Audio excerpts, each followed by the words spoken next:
Moça, isso aí, pessoal, dando início aqui mais um episódio do programa Hora da Luta.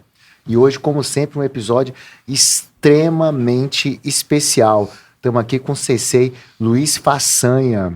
E se você não sabe quem é, não conhece esse nome, só para você ter uma noção da casa dele, onde eram realizados os treinamentos, saíram as principais academias de Manaus: Monteiro, Barraco, Agenu Alves, HBJ e NV. Sensei, um prazer estar te recebendo aqui. Muito obrigado de estar vindo aqui. Eu sei que o senhor não dá tantas entrevistas, não se desloca muito, então hoje nós lhe tiramos literalmente da sua zona de conforto. O senhor entendeu o projeto e está aqui hoje com a gente, então é assim, um momento muito especial. Vamos abranger ao máximo assim, a sua história, a história do início aí do Jiu-Jitsu Manauara, que o nosso público merece. Muito obrigado. Obrigado aí pelo convite. Eu vou estar aqui sempre à disposição de você. Você foi um cara muito educado comigo. Me pegou em casa. Sim. Isso aí já melhorou bastante. Você sabe que eu estou com um problema na minha perna. Mas eu estou aqui para responder o que você quiser a respeito da nossa história. Sim. Uma história que começou há muito tempo atrás, com a vinda do Rayson Gracie para Manaus. Vamos dissecar tudo isso, tirar várias dúvidas. Você acabou de conversar com ele. Exatamente, muito obrigado. Primeira vez que eu converso com o sensei Rayson Gracie, fiquei muito honrado. E isso aí já demonstra o seu calibre, né? A sua importância que tem dentro desse contexto da história do Jiu-Jitsu Manauara. Pode falar. Mestre, eu queria logo lhe perguntar, como eu sempre inicio o programa, conta pra gente como é que foi o seu início aí na arte suave e desenvolver nesse sentido. A vinda do Rayson para Manaus foi o Neto que trouxe. Você está falando do Arthur Neto. Arthur Vigílio Neto. Arthur Vigílio Neto. E o Rayson em Manaus, ele procurou, através do Neto, um grupo de pessoas que praticavam esporte, e o Neto, na época, nos apresentou. Eu parando já de nadar, e a maioria do pessoal que nadava comigo também já estavam parando de nadar. E fomos treinar jiu-jitsu com o Rayson na casa do... Começou ali na Joaquim Nabuco, 1414, que era uma casa do Alfredo Jacaúna. Alfredo Jacaúna. Foi o que ele até comentou. Exatamente, aí, né? Exatamente. Nós fomos lá, foi montado uns 2 ou 3 dojos lá, que era uma casa grande, ali na Joaquim Nabuco, e ele começou dando aula pra gente ali. Então ali, nessa casa, né, com o Rayson, na presença do mestre Rayson Gracie, que o senhor teve início aí. Foi lá que começou o jiu-jitsu já, lá. E o Rayson foi o cara o percussor disso tudo aqui, entendeu? Tivemos outras pessoas que vieram para cá. Como eu falei para ti, toda planta precisa de raiz. É como você falou, de repente eu sou também parte dessa plantação que teve aí e que deu fruto. Realmente o Rayson, quando veio para cá, ele escreveu que na época não tinha aquela facilidade de que hoje tem, de um WhatsApp, né? Era mais difícil a comunicação. Ele escreveu uma carta que eu não me lembro para quem. Eu não me lembro para quem. Mas na realidade ele falou, eu estou num lugar que eu encontrei o povo talhado para a luta. Essa frase me lembrou muito quando Pérez Vaz de Caminha escreveu para o rei de Portugal, dizendo falando do povo brasileiro, né? Quando eles encontraram os índios, né? E eu me lembrei do Rayson falando, eu encontrei um povo talhado para a luta. Você falando do Manauara, né? Do em relação Manauara, ao jeito aguerrido, né? Hoje eu até falo que não é só o Manauara que tem essa qualidade talhada para a luta. Eu vejo o paraense. Sim. Eu vejo o pessoal do norte e do nordeste sempre foram bons de luta. Eu não sei, é uma coisa que parece que tem um it diferente, entendeu? Entendi. Isso sem desmerecer o pessoal do sul, que também são bons lutadores. Sim, mas eu já estava até comentando, na vinda para cá, na minha época que eu morei no Rio, As pessoas sempre me questionavam isso. Eu nunca tinha uma resposta exata, entendeu? Dizer exatamente por quê. Mas eu acho que você definiu muito bem. A gente foi talhado para a luta. Verdade. Essa frase do Reis é Mas a importante. luta não é só o jiu-jitsu, não. Se você for ver, nós temos bons lutadores de Thai box. Sim. Né? Temos bons Não, lutadores. a luta no geral mesmo. A luta no geral, de geral, karatê, sem dúvida. de tudo. O amazonense sempre foi bom. Sempre foi talhado para essa coisa, entendeu? Teve um biotipo, é o biotipo que tem, entendeu? Forte, guerreiro. Todo lutador amazonense é muito guerreiro. Mestre, então, esses treinos que teve lá na casa da Joaquim Nabuco, né, na casa do CC Alfredo Jacaúna, dali o senhor foi se graduando. Foi. Né? O Reison foi dando as nossas faixas azul, roxa, marrom. Eu fiquei na marrom muito tempo. E com que faixas dessas o senhor começou os treinamentos na sua casa? Na minha casa, O eu senhor acho abriu que lá na sua casa? eu já era marrom, eu acho. Já era marrom. Marrom. Quando eu viajei num dos eventos da natação como técnico para São Paulo... É só para explicar, o senhor era ligado à natação, né? Como a origem do jiu-jitsu, né? Tem uma ligação muito profunda com a natação, né? Tem. Como o Rio de Janeiro tem a ligação do surf com o jiu-jitsu, aqui no Amazonas é a natação com o jiu-jitsu. Poxa, assim, uma colocação muito perfeita que fecha um quadro muito importante para o nosso telespectador entender, né? Essa junção. O jiu-jitsu carioca com o surf e o jiu-jitsu amazonense com a natação. E o próprio Humberto costumava levar os nadadores para treinar natação, entendeu?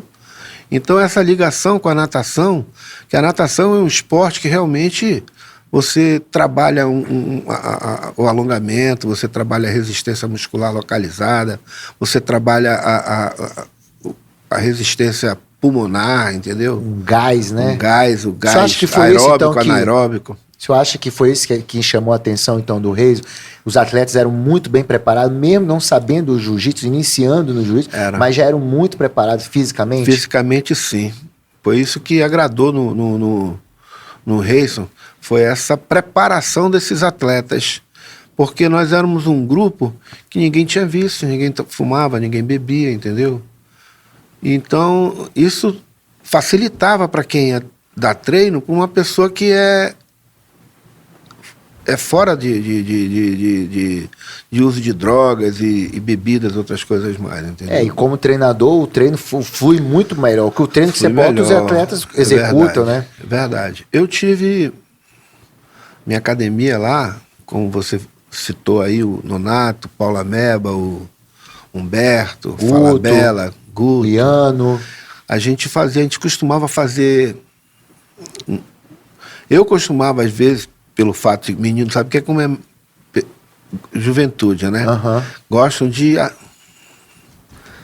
aprontar. Sim, né? sim. Então, o meu treinamento de sexta-feira, eu começava cedo, com aquecimento, que normalmente eu prolongava mais a corrida.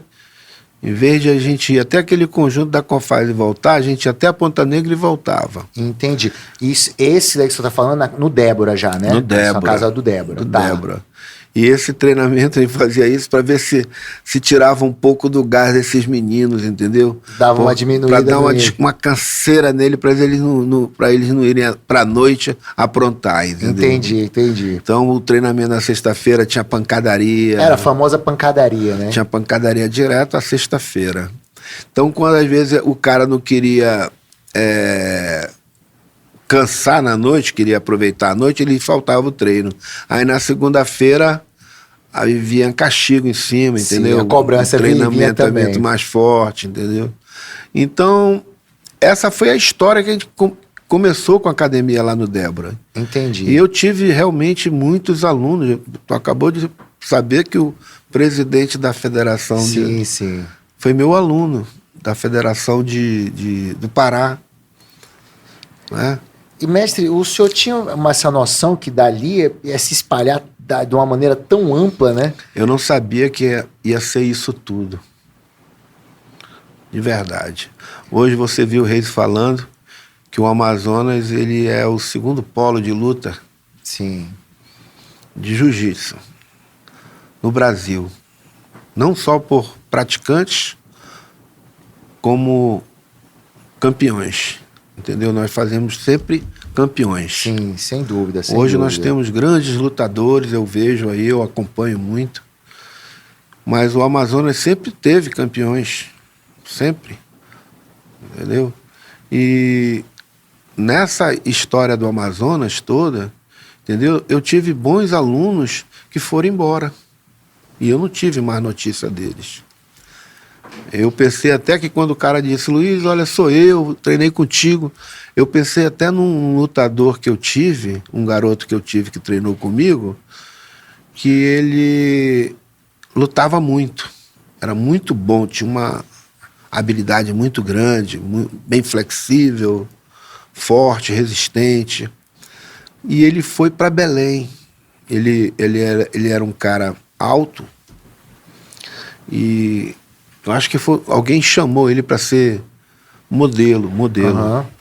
E ele saiu de Manaus. Eu não tive mais Nunca notícia. mais teve contato. Aí quando o Reis falou, lá de Belém, ó, eu tô com um cara aqui assim, eu imaginei que fosse o Nicolas, entendeu? Entendi. Para quem não está acompanhando agora a entrevista, antes de começar, né, a gente está batendo um papo aqui muito legal com o mestre Reison Gracie, né? A primeira vez que eu falo com o Sensei Reison Gracie foi realmente assim, deu vontade até de prolongar aí a conversa para a gente entender bastante coisa.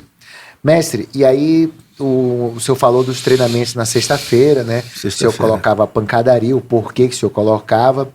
E dessa rapaziada aí, eu vou te colocar numa saia justa agora, tá? Dessa rapaziada ali, qual era o garoto, assim, que mais talentoso na época? Era o mais velho? Quem era ali, entre esses aí que estavam lá nessa turma original? Olha, eu tive bons lutadores. Eu tinha o Paulinho, eu tinha o Nonato, Humberto, Nicolas, Falabella. Todos eram lutadores bons, entendeu? O senhor já via talento neles, né? Já havia talento neles. E graças a Deus, essa foi a planta que deu frutos. Exatamente, Entendeu? exatamente. A semente que o Reis plantou aqui, ela deu fruto. Ela deu pessoas para continuar. Exato, germinou, né? Germinou. Porque é muito fácil você falar, eu treinando no Rio de Janeiro, aí o que foi plantado dentro de Manaus? Por isso que eu digo, o Reis é muito importante, como é também o mestre Oswaldo. Sim, sim. Porque depois do Reis veio o Oswaldo, que eu contei para você, que eu acabei de falar também com o meu amigo Sérgio Penha, que foi uma pessoa que morou na minha casa mais de um ano, por aí. Ele veio pegar hora de voo aqui em Manaus, ele era piloto. Uhum. Depois foi piloto na Transbrasil. Transbrasil terminou, ele foi piloto na TAP, Transportes Aéreos Português. E depois é que ele foi montar a academia dele lá em Las Vegas. Sim, mexe, é importante a gente até tocar um pouco mais lá na frente, mas já que o senhor está falando agora, não tem problema nenhum, e como o senhor está vendo aqui, não tem script, não tem um roteiro, né?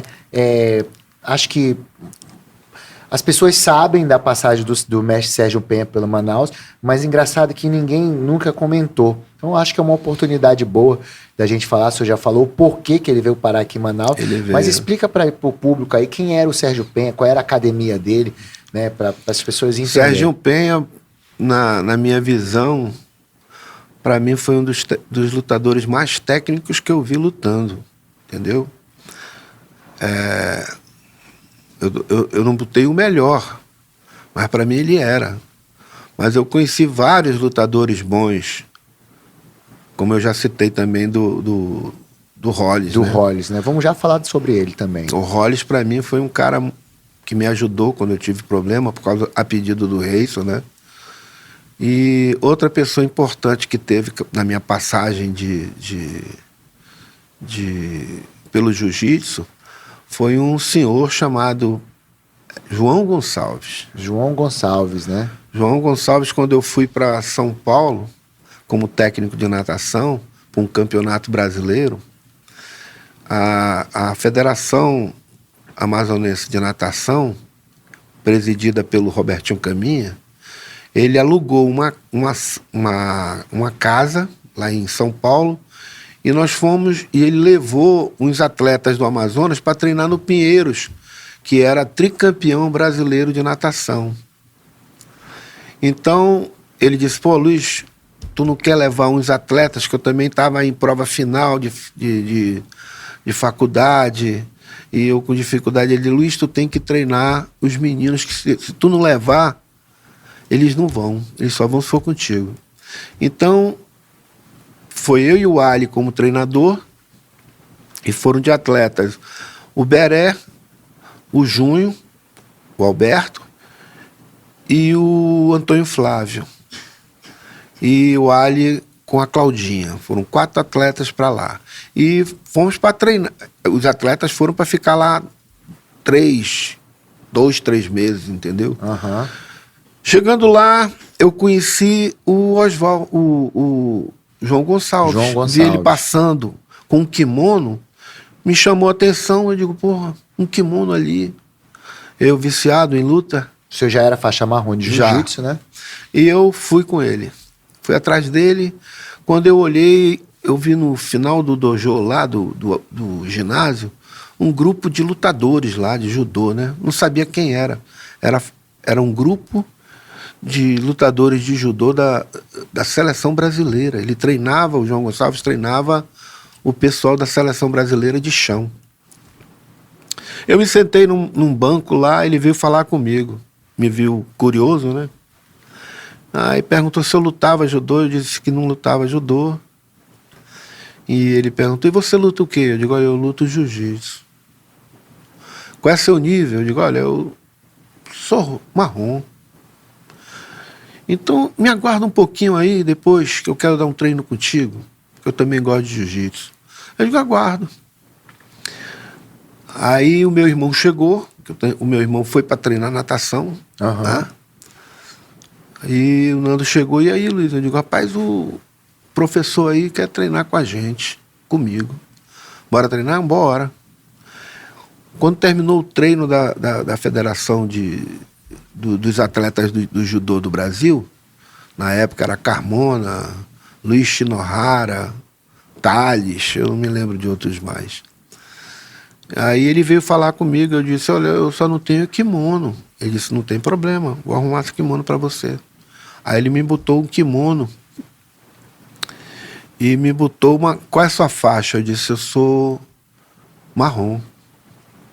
Ele disse, olha, eu não tenho faixa marrom aqui. Pega essa faixa aqui. Ele me deu uma branca. Me lembro benzinho. Eu comecei a treinar com o João Gonçalves e eu respeitando a idade dele, que ele já era um senhor de idade, e eu era muito mais novo, entendeu? Eu comecei a fazer posição com ele, botar ele na guarda, passar guarda, fazer posições com ele. Nessa brincadeira nós rolamos aí uns 40 a 50 minutos. Uau, que legal, Ele hein? olhou para mim e disse, pô, tu tem um jiu-jitsu muito bom, tu tem um chão muito bom. Eu não acredito, tu é de Manaus? Eu digo, eu sou de Manaus. Eu já ia falar. Em Manaus tem jiu-jitsu, quem levou o jiu-jitsu para Manaus? Aí eu digo, quem levou o jiu-jitsu para Manaus foi o Rayson Grace. Pô, eu venho da família Grace também. Eu treinei com o seu Hélio, não, foi com o seu, acho que foi com o pai do Rayson, foi com o seu Carlos. Aí eu digo, é mesmo, pô, realmente só tenho um chão bem forte, bem para sua idade aí e tal. Aí ele me perguntou, você pode vir amanhã dar um treino com o pessoal de chão aqui? Eu digo, posso. Aí foi eu e meu irmão. E eu levei, na época, um aluno meu de jiu-jitsu para São Paulo, que de lá a gente ia para o Rio e ele queria ir para o Rio para treinar jiu-jitsu. Aham. Era qual é o nome dele? Caramba, bem, deixa pra lá. Aí fomos todos no outro dia pro dojo lá do Pinheiros, e começamos a treinar com os lutadores de judô. A primeira vez que o senhor teve contato, tipo, saiu daqui de Manaus, tipo, já tinha contato com o pessoal do Rio, mas com essa parte de luta de São Paulo? Não, essa galera foi de a São primeira Paulo? vez, não sabia nem o que ia acontecer. Entendi. Os caras eram da seleção brasileira, pô. De judô, né? De judô. Quando eu comecei a lutar, ele me botou pra mim lutar com um cara grande. Me lembro benzinho. Era o Carmona. Tinha um taiotoshi muito forte, entendeu? E só que ele falou, eu disse, olha, eu não sei judô. Treinar com um cara que é a seleção terceiro do mundo. Ele falou, não, você só vai fazer chão com ele. Eu digo, tá bom. E eu fui, só que o judoca, ele não cruza a perna. Entendeu?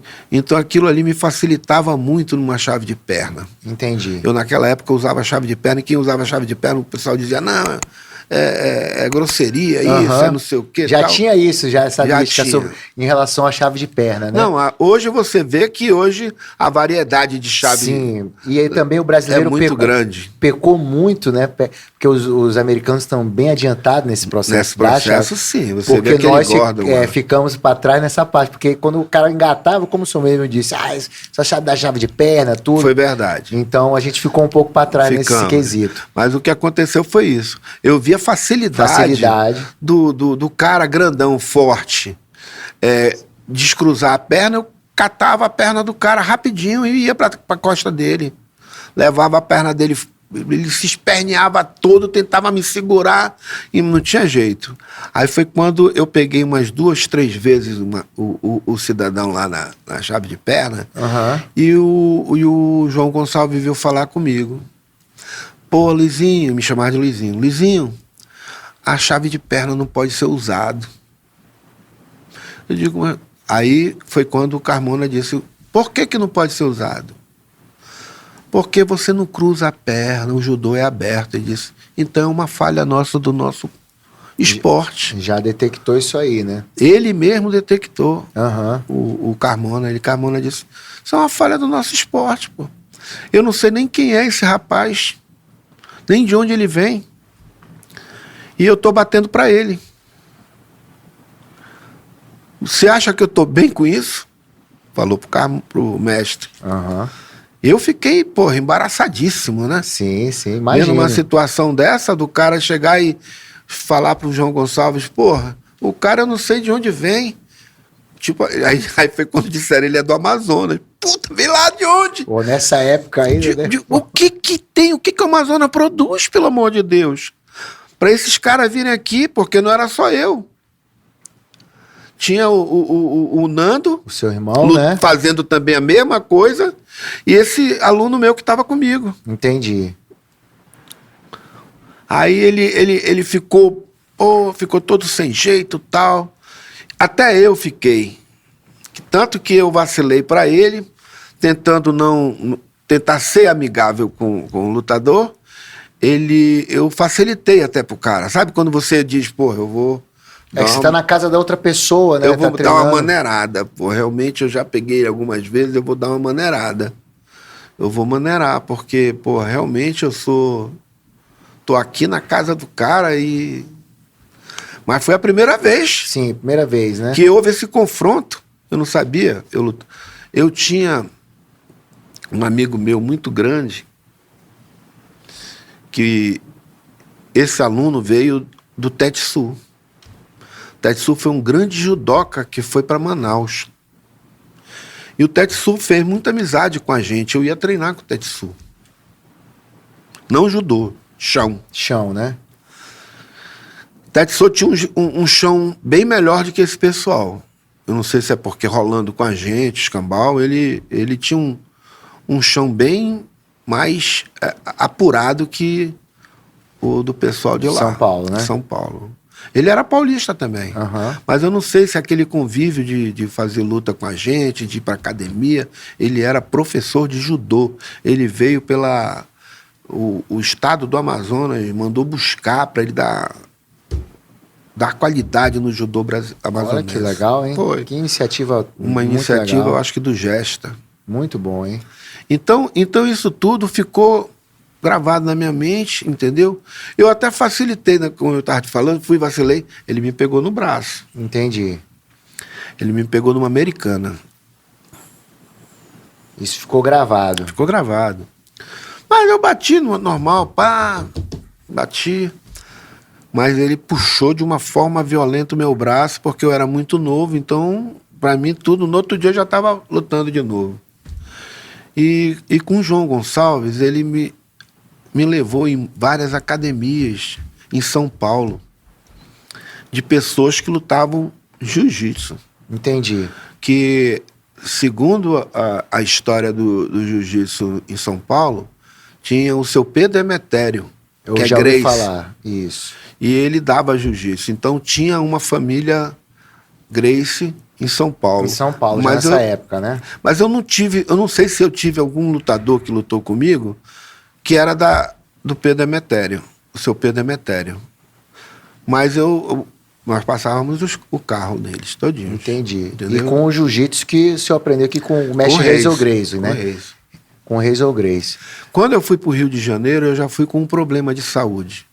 O meu irmão já estava no Rio de Janeiro, que ele passou na Fluminense para medicina. Ele passou aqui em Manaus para medicina, lá no Rio ele passou para Fluminense.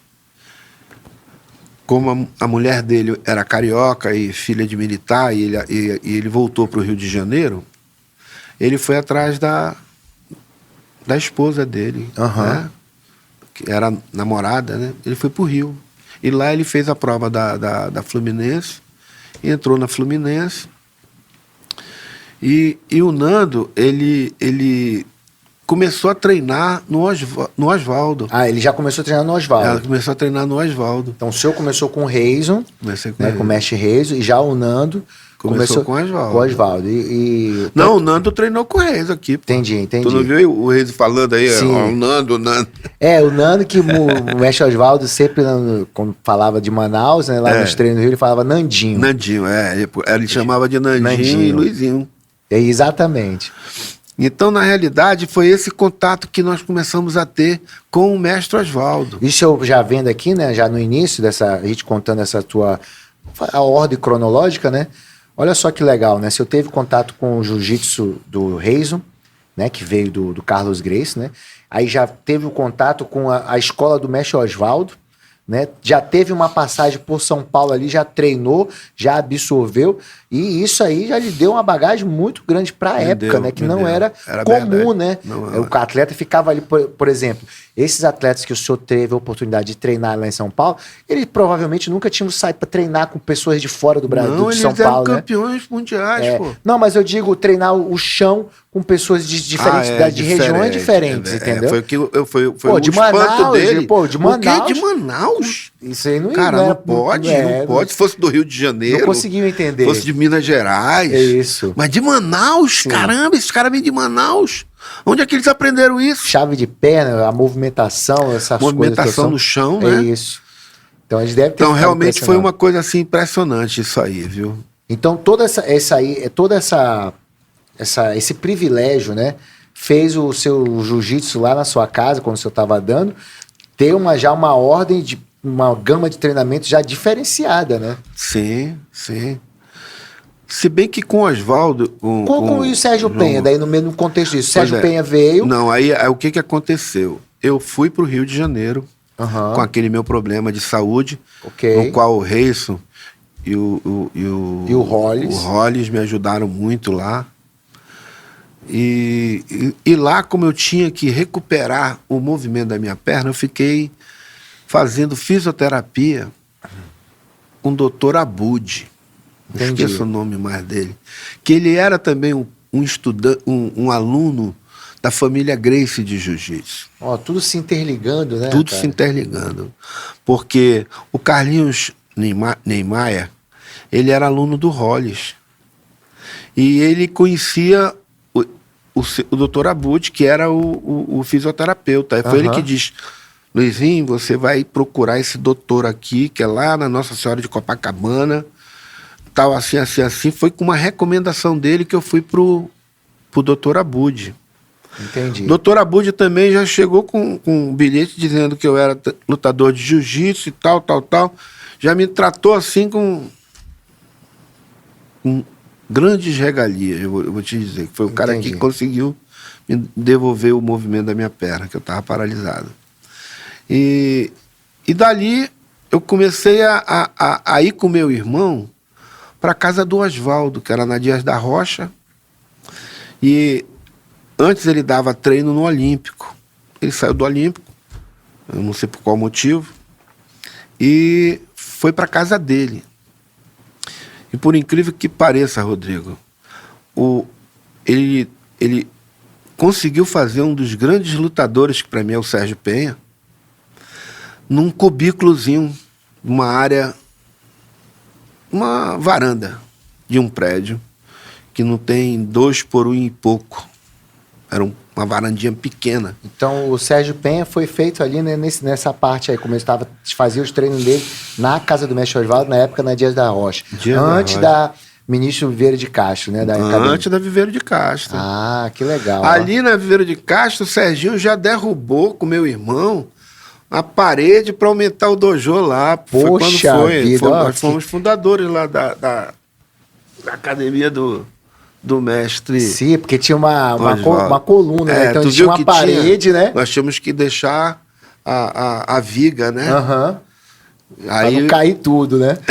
Tinha que tirar só a parede. Entendi. Aí o Nandinho fez parte. O Nandinho e o Serginho, Marcinho, não sei quem mais. Eu não sei se o Humberto já estava aí também. Não, mas que registro importante, hein? A galera, os amazonenses que já passaram pela academia do mestre Oswaldo. Mestre Oswaldo, então, ele refinou nosso jiu-jitsu. É aquilo que eu falei para você. Não, ele refinou, eu entendo.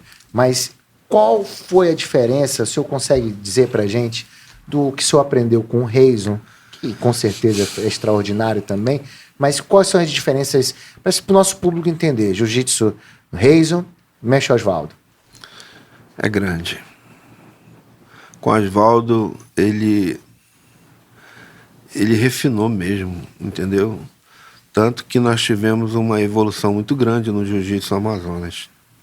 Porque aí Humberto vinha para Manaus, quem ficava aqui mandando dinheiro para o Humberto era o Nonato, arrecadava dinheiro para mandar para sustentar o Humberto. Existia essa vaquinha, então, da galera? Vaquinha para ajudar o Humberto. Entendi. Entendeu?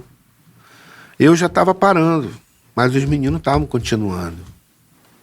Humberto, o Nonato, o Paulo montou a Barraco, Paulo Ameba. Aham. Ele teve que eu chamo ele de Paulinho. Eu nunca gostei desse apelido. Você nunca gostou, não, né? Entendi. Mas até para o nosso telespectador conhecer, né? Fala Paulinho, não sabe quem é. É verdade. Aí fala o código, né? Código ele fala, como ele fala Paulo Ameba, aí todo mundo já conhece. Tudo era ali no Dom Pedro. Sim. Entendeu? Mestre, e aí como o senhor já falou, o mestre Oswaldo veio e refinou o jiu-jitsu, né? O nosso jiu-jitsu amazonense. Mas o que aconteceu que o senhor resolveu fechar a academia? Houve uma coisa foi uma coisa gradual? Foi a sua vida que foi sendo levada para um outro lado? Realmente. O que houve aí? O que houve? Na minha academia, onde eu tinha o meu dojo, a minha irmã fez um apartamento para ela. Uhum. E nesse levantar do prédio para ela lá, parou. Mas nesse parar, o Humberto já estava dando aula, o Nonato estava dando aula, o Paulinho já estava dando aula, e assim por diante. Entendi. Entendeu? E sempre houve um convênio, por incrível que pareça, pessoal do Rio com o Amazonas. Por quê, mestre? Eu não sei, eu acho que era uma ligação. Também, quando eu morava no Rio, as pessoas me perguntavam isso, porque se você for ver no mapa, não tem nada a ver, não é Rio-São Paulo, que foi muito depois, né? Do lado, não tinha esse contato todo, né? Do jiu-jitsu. Não, o Amazonas é ligado ao Rio. Ligado ao Rio, né? Ao Rio de Janeiro. Na sua opinião, o que é? Eu não sei, eu acho que é afinidade, sabe? O Nando, esse meu irmão, é carioca. Ele nasceu no Rio. Uhum. Ele é minha irmã. Eu também fui criado lá no Rio, né? E o Rio de Janeiro é uma segunda casa nossa. Sim, era o caminho natural, né, do Amazonas. Durante muito tempo não tinha o Nordeste. Exatamente. Uma viagem é Rio de Janeiro. Rio do Amazonense é Rio de Janeiro. Era Rio de Janeiro. E através de um primo meu, que eu vou citar aqui, o Roberto que apresentou o mestre Oswaldo pro Nando. Ah, entendi. Que o Nando fazendo medicina, pô, eu não tenho tempo pra... Ele disse, rapaz, vai lá com o Oswaldo, cara. Eu tenho um amigão, que meu primo, tinha sido campeão carioca de karatê. E ele era assim com o Oswaldo. Entendi. Amigo do Oswaldo. Aí o Nando foi, através do Roberto, entendeu? E lá o Nando conheceu esse pessoal todo que hoje fez parte da história do jiu-jitsu. Serginho Penha veio para Manaus, né? Veio para Manaus. E é mais uma ligação que se faz, outra né? ligação. Que já veio, já traz ele, que eu perguntei, né, como é que fala a história do Sérgio o Serginho ele veio para Manaus para fazer hora de voo, entendeu? E ficou morando na minha casa. Ele falou isso para mim, que ele mandou uma mensagem via Instagram, quando ele viu a foto, né? Falou, morei muito tempo, saudade dessa época aí. Tudo. O Serginho, ele morava em casa, pô.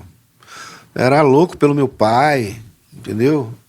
Pô, seu Fernando. Tinha no Le Bon Marché, tinha uma loja que vendia polpa de cupuaçu, nunca esqueço isso. Ele vinha de lá onde tem aviões pequenos lá. Do Aeroclube. Do Aeroclube, era de onde ele voava. Ele vinha do Aeroclube, ou lá do Eduardinho, não sei. Uhum. Ele parava lá no Le Bon Marché, onde vendia polpa de fruta, ele comprava meio quilo de polpa de cupuaçu, que ele era louco por polpa de cupuaçu. Hoje, se eu mandar se falar em polpa de cupuaçu pro Serginho, ele diz, pelo amor de Deus, eu sou doido por isso. E realmente, ele está hoje em Las Vegas. Uhum. Eu ainda não estive lá com ele. Estive perto lá, mas na hora meu irmão, não, Luiz, ninguém vai não, vamos deixar para outra vez. Ele ficou chateado, pô, Luiz, tu tá bem aqui do meu lado, tu não vem aqui, pô.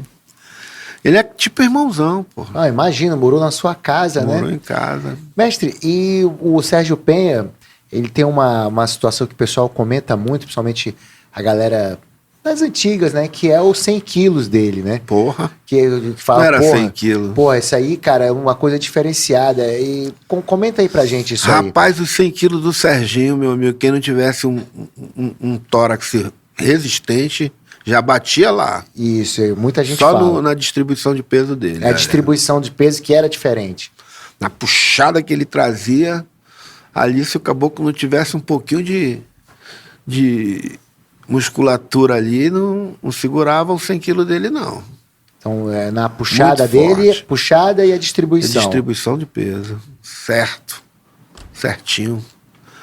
Serginho, ele já tinha lutado com o Rickson Gracie? Como é que tava isso aí? Eu cheguei a ver essa luta. O senhor chegou a ver? Comenta luta. Pra gente que é uma boa oportunidade da gente entender isso aí, porque uma coisa é você ver, ler nas revistas, agora ter um relato de quem estava já é diferente. Né? Eu vou contar uma coisa que não vai agradar muitas pessoas. Não tem problema, é o fato, mestre.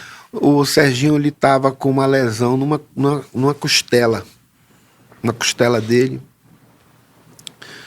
E essa lesão foi assim, uns 3 dias antes da luta dele com... Ele já sabia que ia lutar com o Rickson Gracie? Porque a final ia ser... A final, né? Ia ser eles. Entendi. Os dois já estavam assim, o Rickson já era bem conhecido, né? Mas, e o Sérgio Penha vinha ali com o melhor aluno do mestre Oswaldo, era isso? Era isso. Entendi.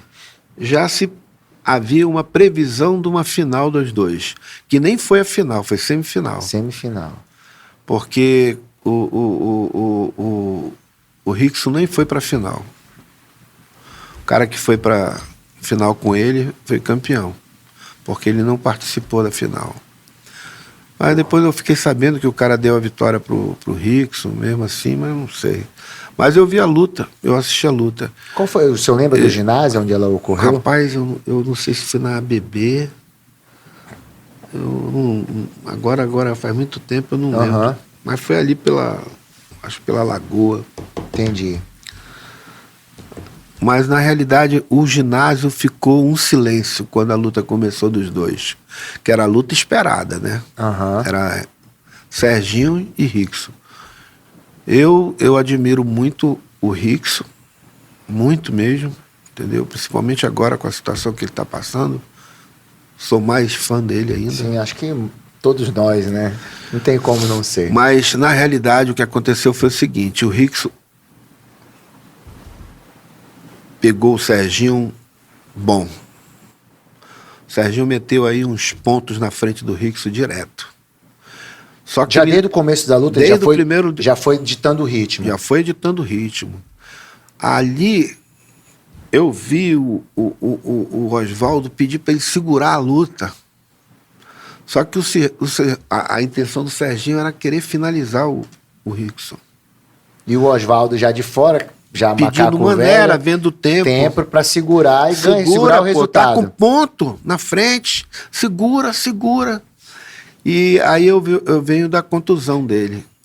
Eu me lembro que foi o meu irmão que passou, nunca esqueço. Hoje essa medicação é o piroxicam, mas na época era o Feldene.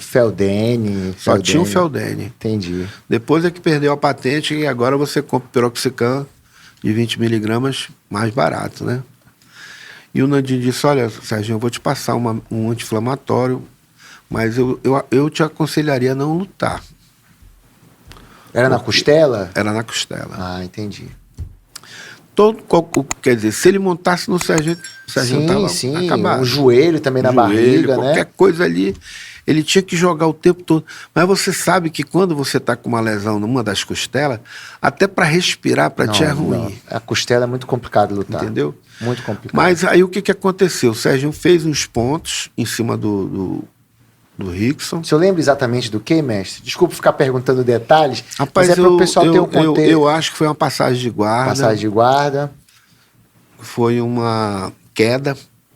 Entendi. Ele deu uma queda no Rickson. Quer dizer, 2 pontos na época, né? Entendi. Ele foi fazendo pontos assim, devagarzinho.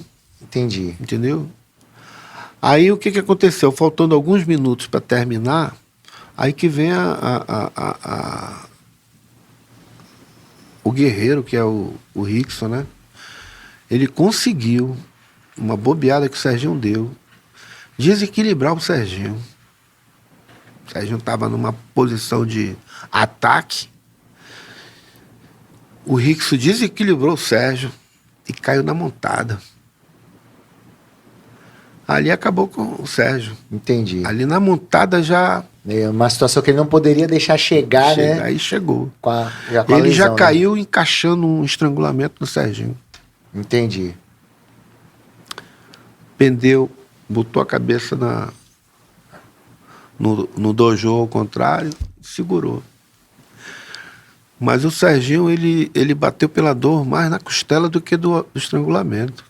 Pô, e conhecendo o Oswaldo, o mestre Oswaldo, deve ter ficado louco. Vários dias chateado. Mas é o que acontece, né? Ele não estava lutando com o leigo, ele estava lutando com o Rickson, pô. Com certeza. E essa hora aí, mestre, que você falou do ginásio em silêncio, né? Essa hora da finalização, a galera vendo o Rickson tomar aqueles pontos e no final finalizando até de abaixo, né? Caiu, foi o ginásio todo lá. Você escutava uma mosca. Silêncio todinho, total. Todo mundo concentrado na luta deles. E o senhor consegue lembrar, assim, da reação do professor Hélio, como estava nessa situação aí? Ele estava presente? Os irmãos, quando estava tomando? Quem é que estava de corner do Rickson Gracie? Eu não lembro. Eu não lembro. Bom, aqui o relato aqui sensacional, viu? E até então eu só escutei de rever, eu só li, né? E uma vez eu vi o mestre Oswaldo comentando, mas muito brevemente sobre a luta, né? Não dessa forma. 2 guerreiros lutando. Tá, né? Comentando aqui. 2 guerreiros. Bons. Que legal, Tanto o Rickson como o Serginho se respeitam muito. Sim, eu já vi ele falando do Rickson e só coisas boas. Mestre, e ainda falando do Sérgio Penha, ele dava os treinos na sua casa também? Dava. Ele dava as aulas? E essa galera, o Nonato, só tiveram treinos com ele? Tiveram. Oh, olha só que diferença, hein? Tiveram. Alguns tiveram esse privilégio, como o Willis, como o Pichara, que é outro que outro dia me falou, porra, Luiz, eu lembro das aulas do Serginho lá na tua casa. Pichara, Pimpolho, Willace, não vou falar nos outros que tu conhece todos, entendeu? Que tiveram o privilégio de ter o Serginho lá na academia por um tempo e ninguém sabia. Exatamente. E ninguém nunca falou. Exatamente. Estou falando agora. Exatamente. Ele esteve em Manaus, o Serginho, olha como é que são as coisas. Antes do Oswaldo. Ah, entendi. Antes do Oswaldo, ele esteve em Manaus. E ficou um ano. Foi um período de um ano que ele ficou. Um ano que ele ficou aqui, fazendo hora de voo, para poder entrar numa companhia maior, que foi Varig? Não, foi a Transbrasil. Transbrasil. Ele vai assistir esse... Vai, eu vou mandar mensagem para ele, ó, você foi muito falado aqui, né? Grande Serginho. Na Irmãozão do coração, cara. Que legal. Mestre, e aí o seu período lá, né, também é bom a gente comentar da sua experiência com o Hollis, né? Já que a gente está falando, já falou aqui da luta do Rickson com o Sérgio Penha, falando do Sérgio Penha, vamos falar um pouco do Hollis também, né? O que atleta foi esse, né? O Hollis, para mim, além de ter sido uma pessoa muito boa quando eu tive problema de saúde, porque eu não treinei com o Hollis, eu lutei com ele, entendeu? Lutei para... Ele me finalizou num estrangulamento, que depois ele falou, rapaz, eu nunca vi um cara com pescoço, que eu já te contei isso. Mas pode falar pro público, não tem problema não. Tu tem um pescoço muito forte. Nunca vi ninguém com pescoço desse. A gente tá falando de que ano, o senhor lembra, mestre? Rapaz, eu não lembro não, mas foi 70... na época que eu ainda não tinha problema na perna, pô. Ainda era problema, tava normal ainda.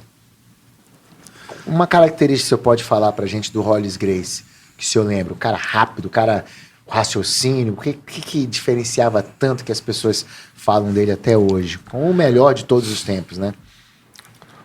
Olha, eu digo sempre o seguinte, ele era um bom atleta, muito bom atleta. Preparo físico, tinha um bom preparo físico? Muito bom preparo físico, e poucas pessoas falam do Hollis. Exatamente. E o Hollis, ele foi um dos Gracie que viajou. Começou a desbravar literalmente, só que né? não tem muita coisa assim para mostrar. Isso. Porque naquela época não tinha como, entendeu?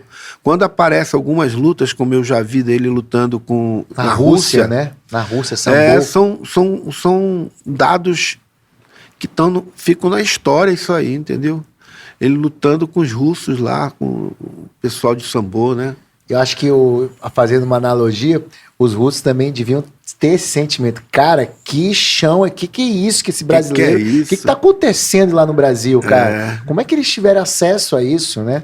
Como o pessoal de São Paulo teve... Pô, o que o cara de Manaus tá conseguindo fazer isso, né? Conseguiram isso aí, entendeu? Realmente foi mais ou menos isso. Eu imagino. Entendeu? O Hollis para mim foi um dos grandes... E as pessoas também falam muito, né, claro, não tô desmerecendo, quem sou eu, né? Mas é a história, não sou eu que tô falando. Da ida do Rorion para os Estados Unidos, que o Rorion levou, mas eu tenho quase certeza que o Hollis passou também nos Estados Unidos antes, né? E deve ter feito muitos treinos lá em várias academias, como ele fez na Rússia, né?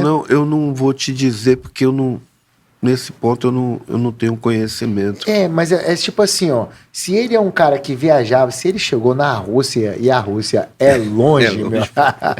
Eu sei que tem um atleta meu. Né? Pois é, naquela época, então, não é essa. Ele devia dormir no aeroporto, entendeu? Esperando o próximo voo. Não é como agora. Mas ele era novinho, tu viu? Sim, as imagens, né? As imagens, né? E a bagagem que ele trazia dessas viagens. Pois é. Né? Então, isso tornou ele um lutador diferente. O Hollis era um cara que gostava aqui de Manaus. Ele vinha porque tinha um aluno dele aqui, Júnior Adrião. Júnior Adrião. Então o Hollis passou aqui por Manaus. O Hollis? Ele vinha várias vezes, pô. Olha só que legal. Ele vinha porque ele era louco por moto. E ele vinha, eu não sei se ele chegou a levar uma moto pro Rio, mas ele vinha para cá para ver moto. Entendi. A das fábricas, né? Honda, tudo isso aqui, né? Ele vinha porque aqui tinha isenção e Isso, tal. toda a facilidade que tinha do polo industrial, né? E o Hollis ficava lá na casa do Júnior Adrião. Júnior Adrião. Júnior Adrião. Um faixa preta, entendeu? Treinado pelo Hollis. Esse treinou com o Hollis. Poxa, é tantas coisas, esses dados novos, né? Que eu acho que a grande maioria não sabe, eu pelo menos não sabia. É o Juninho. Era parte. outro que quando vinha para Manaus trazia conhecimento lá para academia. Entendi. Era o Juninho. Ele Isso ia pra lá. eu acredito, né, mestre, que a gente, nessa época, que a sua casa era uma referência dos praticantes, né, quando vinham para Manaus, ó, tem um lugar lá. Isso acabava que aproveitava muito bem isso, né? Muito. Eu chegava às vezes em casa, aí a minha mãe falava, filho, tem um rapaz aí te esperando. Você nem sabia quem era. Sabia quem era. Aí quando eu vi, tudo bem, Luiz, o Reis me falou aqui da tua academia, eu sou piloto, eu queria rolar um pouquinho. Eu digo, não, sem problema, cara, vamos lá. Como também eu tive surpresas, assim, de chegar, por exemplo, as minhas aulas eram segunda, quarta e sexta. Uhum. Numa quinta-feira que eu não dava treino, chegava, a mamãe dizia, ó, tem um rapaz te esperando aí. Eu ia lá, o cara, não, é porque eu vim aqui, me falaram que você luta. Eu digo, não, eu dou treino de jiu-jitsu. Ele, eu queria testar Sim, o meu conhecimento. Existia muito isso nessa época, muito, né, mestre? Muito. Essa coisa, por isso que o tinha que estar sempre preparado, né? Rapaz, esse Imagina dia... você chegar em casa e ia ter que, porra... Eu cansado, vindo da faculdade. E o cara falou, aí eu digo, tu quer treinar? Eu treino, a gente vai treinar. Não, eu quero lutar. Aham. Rapaz, eu digo, rapaz, lá vai eu ter que me meter. Porque quando eu tinha meus alunos, eu botava os alunos. Pô, entendi. Eu botava os mais graduados. Pegava o Humberto, pegava o Falabella, pegava o Nicolas, pegava Nonato. Aí eu fazia uma lutinha aí com eles, um solto. Nonato fazia bem solto, Paulo fazia bem solto. Eu vou contar uma parada do Falabella, ele vai assistir. Teve uma vez que chegou um paranaense daqueles brabos, meu amigo. Acho que ele era madeireiro, acostumado a levantar tora de madeira, o cara forte pra caramba. Ele chegou na academia, não, eu queria treinar, eu digo, pô, beleza. Você trouxe kimono? Não, eu queria dar um treino assim e tal. Rapaz, mas eu dou aula de jiu-jitsu aqui, cara. Não, mestre, eu queria fazer uma lutinha e não sei o que e tal. Tipo, tá bom. Bora aquecer. Aí botava o pessoal para aquecer, correndo, direto, fazer isso, alongamento, parará. E o cara só saltitando.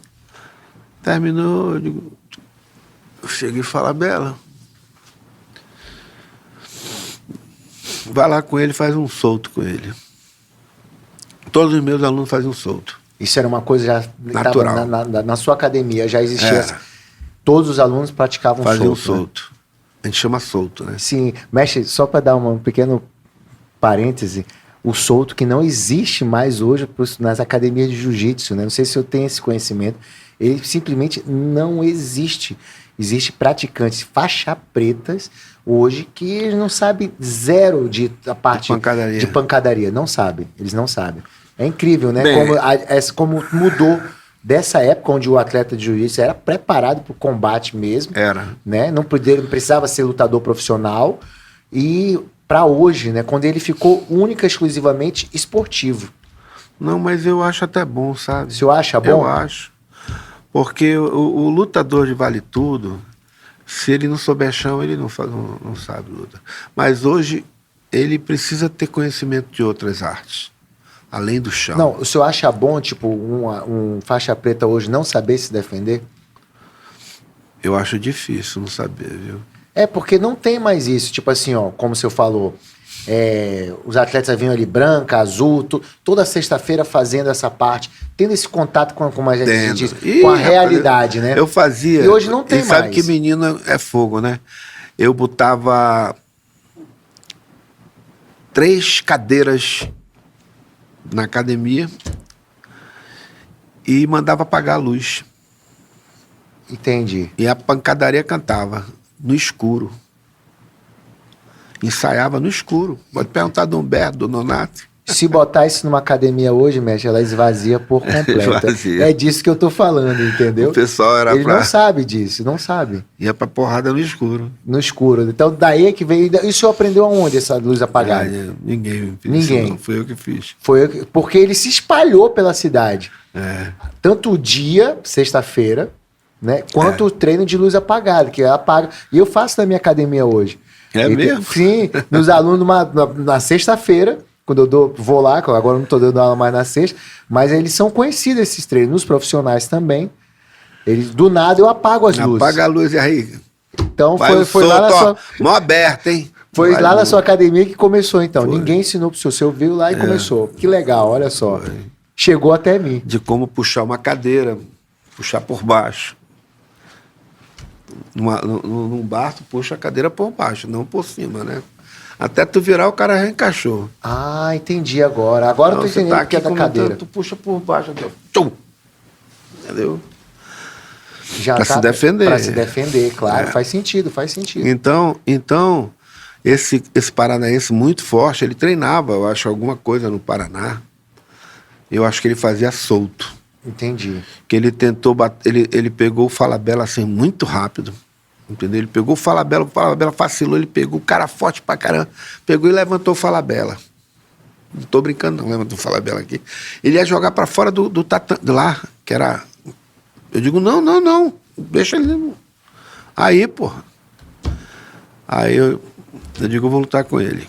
Aí eu fui e peguei ele. Rapidinho, peguei, finalizei. O Falabella chorando, disse, porra, Luiz, eu tô envergonhado, deixa eu lutar de novo com ele. Esse cara me sacaneou, deixa eu lutar de novo. Eu digo, então tu vai lutar com ele de novo. Vai lá. Meu amigo, mais uma com ele? Ah, beleza, vai lá, Falabella. Aí o Falabella atropelou o cara. Tava com raiva, o Falabella com raiva, era uma piada, meu amigo. O Falabella era uma piada. Tu é doido. Aprontou muito, Falabella.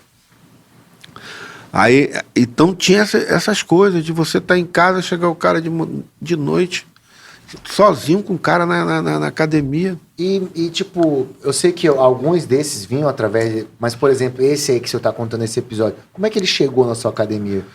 Tipo, ele não veio através do Reis, ele não veio... Não. Depois ele veio como? Esse veio porque disseram alguma coisa pra ele lá. Entendi. É um cara que... Esse cara que eu dei-lhe uma fritada no ouvido dele, bicho, que estourou o ouvido dele. Entendi. Ele caiu meio desorientado. Eu digo, eu não te falei, bicho. Não tem porquê isso aqui, cara. Aí ele, porra, mestre. Beleza. Aí, Valeu. Achou que ele veio procurar, né? Foi. Entendeu? Eu dei ele com uma mão aberta no pé do ouvido dele. Sim, é uma coisa clássica, já que estoura o tímpano mesmo, com Estourou certeza. o ouvido dele. E do jeito que bateu, ele caiu. Mãozada. Agora os meus alunos, eles eram treinados para pancadaria. Todos eles. O Paulo teve aqui, o Paulo Barros, mais conhecido como Paulo Ameba, né? Paulinho. E ele falou que foi uma das coisas que chamou a atenção dele, que fez ele ficar, eram os treinos de pancadaria que tinham na sua casa. Né? Era bom, Paulinho. Sim, era bom, era? Era. Tinha um murro certeiro, meu irmão. Sim, o famoso... basta um para cair, né? Bateu, caiu. Tinha um... eu acho que Quem ensinou para o senhor essa parte aí da pancadaria? Rapaz... O senhor já tinha visto aqueles desafios, já aconteciam? Como eu é vou que te era? contar, quando eu era mais novo, que eu nadava, vinham alguns lutadores de fora fazer luta aqui, tipo Ivan Gomes. Entendi. E eles iam para academia de judô lá no Rio Negro. Ah, entendi. E eu nadava, mas eu gostava de lutar. Aí eu entrava lá... Até o Ivan Gomes passou por aqui por Manaus, Passou, pô, Ivan Gomes, índio. Tinha um índio, tinha um cara também que foi o que lutou com o Nilson, não é o nome dele?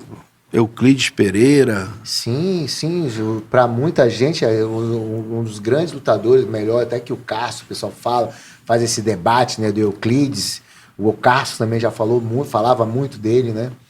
Porque eu acho que ele trabalhou na academia do Cássio. Isso. Ele Exatamente. lutou, ele ganhou do seu Hélio. E o que esses caras vinham fazer aqui em Manaus, mestre? Fazer luta para ganhar. Eu sei, mas como que dinheiro. eles, tipo, por que eles não ficavam lá no Rio?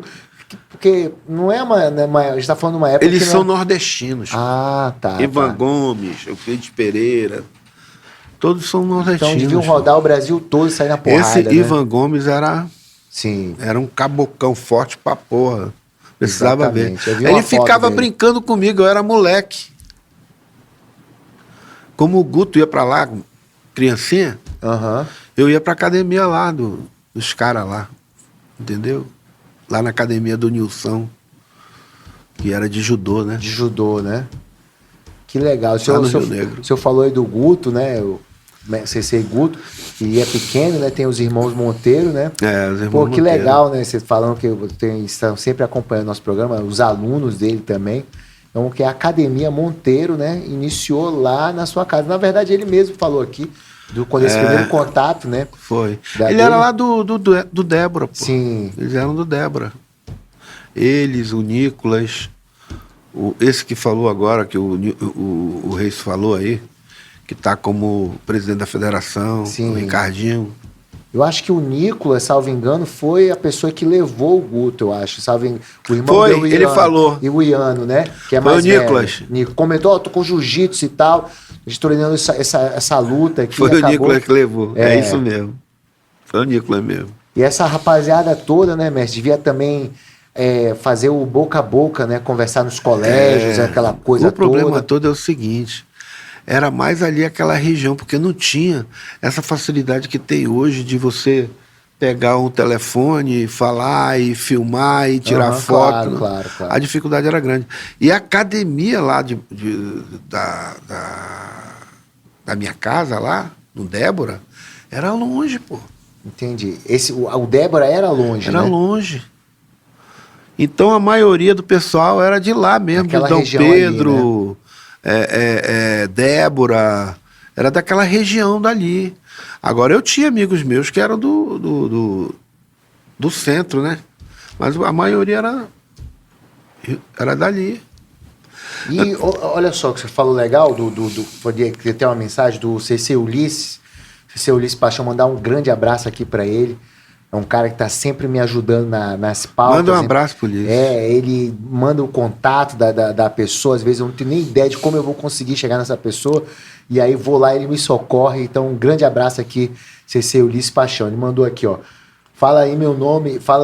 Ele que nós aqui do Japim somos muito gratos por ele ter iniciado o processo do jiu-jitsu. E que através do Nilberto Batista podemos conhecer tão nobre arte. Somos uma semente dele, Luiz e Nandinho. Isso. E a nossa gratidão será eterna. Um abração, meu amigo Ulisses. Máximo respeito. Foram os grandes responsáveis e conhecidos e respeitados do jiu-jitsu no mundo inteiro. Né? Porque da sua casa, né? Dessas academias, foram surgindo os talentos. Pô, aí a gente vai passar a madrugada aqui falando dos talentos, né? Muitos talentos. O senhor se orgulha disso? Eu me orgulho, cara. Eu me orgulho porque eu sou amazonense. Amo a minha terra. Brasileiro, amazonense. Eu me orgulho, sim. Que legal, mestre, que legal. E em relação aos treinos na sua casa, né? Quando o senhor fechou, você começou a ver, o senhor acompanhou o crescimento, por exemplo, o Campeonato Amazonense, o primeiro, os seus alunos, né, se confrontando através das lutas. O senhor acompanhou isso ou não? O senhor saiu completamente do jiu-jitsu? Não, eu cheguei a acompanhar. Chegou a acompanhar, né? O primeiro torneio de jiu-jitsu, eu participei como atleta. Ah, seu pai chegou a lutar, então. Olha só que legal. Eu fui campeão do meio pesado. Do primeiro amazonense? Primeiro amazonense, porque o Reison, ele subiu de categoria. Ele me tirou para lutar com um pessoal maior, né? Entendi. Eu fui pro meio pesado. O Nandinho foi pro médio. E o Nando fez o absoluto com o Nilson. Nilson. Esse Nilson que o senhor tá falando, desculpa a ignorância, era o que era do judô? Era. Que chegou a falecer num Era um episódio de tiro? cavalão Muito enorme, falado, muito falado. muito grande. Meu pai já falava dele. O Nilson era uma boa pessoa. Infelizmente, o uso dele aí, por algumas coisas erradas que ele fez, Escolhas, né? as escolhas dele, fez isso com ele, entendeu? Mas o Nilson era uma boa pessoa. Aquele negócio que eu te falei, eu ia pra academia dele, ficava brincando lá dentro. E o Nilson era muito forte, cara. Eu nunca esqueço. Ele participou do primeiro campeonato amazonense? Participou. Ele lutou absoluto com meu irmão, com o Nando. Eu até iria lutar, mas eu lutei no meio pesado, porque o pesado o Nilson ganhou. Entendi. Agora que eu lembrei. Eu ganhei o meio pesado. O que aconteceu? Eu machuquei, porque eu peguei lutadores grandes, aqueles lutadores fortes, de telequete na época, se meteram no campeonato lá. Ah, teve isso também, porque Manaus tinha essa parte também dos lutadores faziam telequete, né? E eles se meteram no campeonato. Imagino que o campeonato foi uma grande novidade, uma oportunidade, Foi. né? De muita gente gente mostrar entrou, o talento, né? Exato, muita gente entrou. Então você pegar aí Rio Negro, mestre? Foi no Rio Negro? Foi lá no Colégio Militar. Colégio Militar. O primeiro campeonato amazonense foi no Colégio Militar, então. Colégio Militar. Eu estou tentando lembrar aqui algumas coisas daquela época. Faz tempo. Agora, quando dos seus alunos agora já com as suas academias, já apresentando os alunos, o senhor chegou a acompanhar, então, por exemplo, o crescimento da HBJ, o crescimento aí da Monteiro, todas essas academias. Do pessoal do Japim. Do Japim começando a aparecer, né? Através do Giban, né? Do Ulisses. Conta pra gente também. O Giban é irmão do Ulisses. Do irmão do Ulisses. Ele treinou na sua casa, o Giban. O Giban, ele treinou com o Humberto. Ou com o Nilberto, né? Nilberto, sim, o Negão. Sim. O Negão era oriundo da nossa turma, né? Entendi. Ele era policial e ele era faixa preta de karatê. Ah, entendi agora. Só que ele migrou do karatê pro jiu-jitsu. Pô, já devia ser um cacto, né? Ele que a gente tinha na luta. E o cara já sabia o karatê, começou a treinar o jiu-jitsu. Então... Ele era forte, o Negão. O Negão era forte. Ele ia lá pra academia, direto. Então ele levou, aí o Nilberto já chegou no Japim, aí ele montou uma academia lá no Japim. No Japim, olha só a sua semente já indo lá pro Japim, uma outra ponta da cidade já. Né? Longe do Débora, longe de tudo ali. Nesse desenvolvimento do jiu-jitsu aqui em Manaus, nós tivemos a participação do Alfredo Jacaúna, do Nilberto, do Ali também, né? Jorge Almeida, do Vinícius, que eu acabei de falar. O Vinícius, quando eu tive aquele problema na perna, o Vinícius ficou na minha academia, no meu lugar. Vinícius o quê, mestre? Vinícius, que é delegado. Entendi. Vinícius Santos. Vinícius Santos. Muito, muito irmãozão meu. Eu não sei se o senhor está percebendo, eu estou usando essa entrevista de hoje como um registro mesmo, né? Até pra gente... Eu estou conhecendo bastante hoje aqui, aprendendo essas origens, e as pessoas não lembram muito do Vinícius, mas o Vinícius foi um cara... Meus alunos lembram do Vinícius. Porque o Vinícius foi o cara que ficou no meu lugar lá. Quer dizer, revezavam, né? Porque uma hora ficava o Humberto, ficava o Nonato, ficava o Vinícius. O Vinícius que me mandava dinheiro. Entendi. Entendeu? A galera fazia vaquinha, te ajudava, mandava dinheiro pro Rio de Janeiro. lá para mim, pro Rio. O Vinícius. Vinícius Santos. Entendi. E também fez parte dessa história aí, cara. E precisa estar registrado. Cara, já está, graças a Deus. Meu brother, irmão, Vinícius. Mande um abraço aí para ele. Um abração, meu amigo. Você é meu irmão. Legal. Mestre, eu queria também entender, tipo, o Paulo teve aqui, conversou, e também os relatos, né? O jiu-jitsu, por onde ele passa, ele vai desbravando, né? Ele precisa, aí tem os desafios. Como o senhor falou aí, se eu chegar na sua casa, um belo dia de trabalho, tinha um cara lá esperando pra lutar. Pra treinar, pra lutar, e, pô, se eu tinha que botar kimono, tinha que botar a roupa, um short, pra lutar com o cara. E por onde o jiu-jitsu passa, ele tem essa peculiaridade, né? Como é que o senhor via essa parte aí na segunda-feira, os seus alunos sair, tipo, confusões, embates, lutas? Como é que o senhor lidava com essa situação? Eu sempre fui contra. Entendi. Eu dizia, não se metam em confusão, mas não adianta, rapaz. Isso na sexta-feira o senhor falava? Eu falava, não vão, pelo amor de Deus, não vão criar confusão, cara. Mas aí era o tipo da coisa, tá no sangue dessa molecada nova, rapaz. Entendeu? Aí tinha uma outra que não gostava dele, lá começava os embates, entendeu? Mas uma coisa era bom, viu? As academias de jiu-jitsu na hora se uniam. Entendeu? O Ali tinha os alunos dele, os meus guerreavam entre eles, mas na hora do pegar pra capar, estavam juntos. Entendeu? Entendi. Essa era uma das coisas boas. A academia do Ali ficava para que lado? Só para eu me situar. O Ali treinou lá no Olímpico Clube. No Olímpico Clube, né? Olímpico Clube. O Alfredo também no Olímpico. Mestre, é engraçado se eu falar o nome dele. Eu espero que ele veja essa entrevista. Muitos anos atrás, eu estava nadando na piscina do Caco. O Caco ainda existia, Caco Caminha, né? E eu tive esse episódio de encontrar com o Ali lá, né? Eu acho que pelo meu cabelo, alguma coisa, ele perguntou, tu é da luta, é? Aí eu falei, sou. Tu luta o quê? Eu falei, eu luto jiu-jitsu. Aí ele falou, pô, será que tu já passa a minha guarda? Eu não conhecia ele, né? Aí eu olhei assim pra ele, eu falei, rapaz, que coroa folgado, meu irmão. Mas dei uma risada assim pra ele, que ele falou com uma propriedade, depois de muitos anos que eu vi falar, porra, era o mestre Ali, o cara que, os caras que começou, ele né? Eu, na época ali, eu não sabia, várias pessoas passaram pela mão dele também, pô, fiquei muito sem graça depois. Muita gente mesmo. E ele teve esse episódio com ele. O Ali foi um dos responsáveis. Suas academias, tipo, tinham rivalidades ou não? Tipo assim... Tinha rivalidade. Você chegava a fazer intercâmbio, já que não tinha campeonato, né? Alguns alunos do Ali, eles iam pra minha academia treinar. Entendi. E aí eu imagino que o Paulo devia comer, né? Não, eram amigos, porra. Entendi. Tu vê na foto que eu te mostrei, o Serjão, lá junto com os meninos. Uhum. Serjão, Falabella, Paula Meba, tudo junto. E os seus alunos também chegavam aí treinar lá também? Eu não sei. Eu não sei te informar. Entendi. Quem pode te informar é o Ali, mas eu acredito que também essa troca era recíproca, entendeu?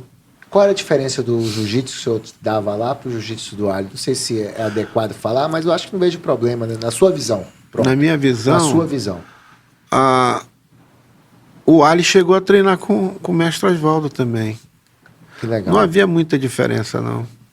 Entendeu? Porque Reison, né, também, e Mestre Oswaldo. Mestre Oswaldo. Ele foi para a academia do Oswaldo. Olha só que legal. Ele, o Alfredo Jacaúna, todos eram amigos do Oswaldo. É a terceira vez que eu falo do nome do Alfredo Jacaúna, é importante, eu estava comentando essa falha aqui, que o seu contato, quem me passou foi o sobrinho do Alfredo. Foi o Fábio. Eu estava num grupo de WhatsApp, e aí ele falou que eu já estava com esse agora, uma hora, o nome um dos nomes dos irmãos Façanha, eu vou ter essa entrevista, uma hora ela vai chegar, porque os convidados estavam vindo aqui sempre falando o nome de vocês, né? E aí ele falou, a única falha desse programa aí é porque vocês não entrevistaram nem o Nandinho e nem o Luiz, cara. Pô, isso aí não existe, cara. Aí eu falei, então me passa o contato, pô, tá falando aí. Aí ele falou, peraí que eu vou falar com ele aqui se eu posso passar o contato. Aí falou com o Alfredo Jacaúna. Foi a mãe dele falou comigo. Aí pronto, passou, eu falei, caramba. Aí eu falei, olha só, cara, eu sabia que uma hora ia chegar. Foi assim que eu cheguei até o senhor. Olha como é que são as coisas, né? Que vão tudo se entrelaçando, né? O mundo da internet hoje tá fácil, né? Eu falei com o Serginho antes de vir para cá. Falamos com o Reison, né? Falamos também, com o Reis, né, cara? também. Tem uma facilidade na sua época, né? Não tinha só a isso. carta, né, mestre? Porra, só carta. Escreve a carta, manda. Porra, E descobri aqui um povo talhado pra luta. Que loucura, né? Que foi o início da nossa entrevista. Exato. Tu viu que hoje a filha dele, a Kendra, tá fazendo aniversário. Hoje é 3 de outubro. E eu adorava a Kendra, adoro. Ela já tá uma mulher, já tem filhos. Eu pegava a Kendra, quando ela era criança, para caminhar comigo na areia, por causa da minha paralisação da perna, eu precisava caminhar. E eu botava um peso em cima de mim, que era a Kendra. Que era ela. Era ela. Que legal. Eu ia lá, na Totinha, pegava a Kendra, ia pra praia de Copacabana. E caminhar. Mais uma ligação aí com a família Gracie, né? É, muito. A Kendrinha. Kendra Amazonense Gracie, olha. Amazonense Gracie, que tá fazendo aniversário hoje, é isso? Hoje. Né? Hoje é aniversário dela. Tava falando aqui com o Mestre Reis e falou, né? E Kendra Amazonas Gracie, ou Kendra Amazonense. Amazonas, eu acho que é Kendra Amazonas Gracie. Tem Amazonas no meio dele. Mestre, e o senhor lembra o ano que o senhor interrompeu os treinos na sua casa? Rapaz, não lembro, porque foi gradativo, entendeu? Eu vendo que eu tive aquela paralisia, que tá sabendo, e eu fui aos poucos vendo que eu tinha que parar. Entendeu? Eu fui parando aos poucos, e aí eu me formei numa outra faculdade, formei em odontologia, comecei a exercer a profissão de odontologia. Uau, então acabou o tempo. Aí foi quando eu disse, não, agora eu saí da minha faculdade de odontologia e fui dar plantão no 28 de agosto. Pô, acabou. Com trauma, né? Uhum. E nessa saída do Getúlio Vargas, que eu passei 3 anos no pronto-socorro do Getúlio Vargas. Então, quando eu saí do Getúlio Vargas, já tinha vaga lá no 28. Foi quando inaugurou o 28. Eu fui pro 28. Entendi. Aí eu já dava plantão, entendeu? Já trabalhava num outro local, já não dava mais. Basta dizer que eu fui obrigado a ir pro Exército. Eu não fui pro Exército porque eu tinha 2 empregos em Manaus, e os 2 empregos em Manaus eu ganhava mais do que como tenente do Exército. Uhum. Aí eu fiquei, eles chamam refratário. Fiquei muitos anos sem comparecer ao Exército. Aí, de uma hora para outra, eu poderia ser, olha, cuidado que quando está no início do ano, e estão precisando de profissional, naquela época só tinha a UFAM. Uhum. Então, todo mundo que formava... O FAM que você está falando é a UA, né? É. Na época chamava-se de UA, né? Universidade do Amazonas. Então, o que acontece? Você saía e já tinha que ir para o Exército. Você era obrigado a servir o Exército. Da área de saúde.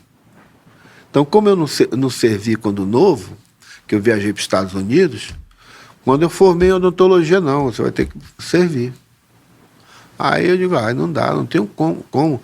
Porque o meu medo, não só pelo meu salário ser maior, com os 2 empregos que eu tinha, era o problema de eu ir para o interior, e eu já era casado. Entendi. Tinha filho pequeno, e numa eventual circunstância me mandarem para o interior. E não tinha como recusar, né? Não, o Exército não tem como. Eu tive um amigo meu que foi para uma fronteira aí, que ele disse, Luiz, eu não... passei 1 ano sem fazer odontologia. Fiquei fotografando aquele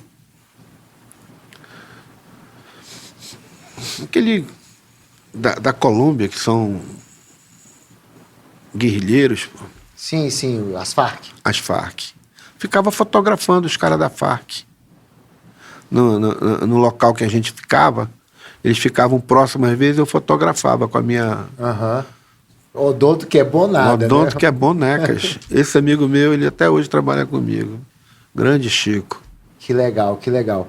Mestre, e voltando aqui para o primeiro campeonato amazonense, o senhor falou do seu irmão. O seu irmão lutou o campeonato? O Nando lutou o... Que é uma pena que ele não pôde vir aqui com a gente, que ele está de plantão, né? Teve que viajar ou algo assim, né? Tá viajando, né? Não, mas o nome dele é muito mencionado da época, né? Então, qual era a principal característica aí do jiu-jitsu do famoso Nandinho? O Nandinho tinha uma guarda muito boa, muito forte, muito forte, uma pegada muito forte. E muito habilidoso. Meu irmão sempre foi muito habilidoso em tudo. E era bom Meu nadador irmão também? foi campeão, vice-campeão brasileiro, pegou seleção brasileira de natação. Ah, pronto, aí já é de tudo, já é de tudo. Com certeza. Foi um grande jogador de voleibol, pegou seleção amazonense de voleibol. Foi jogador de futebol de salão lá do Rio Negro.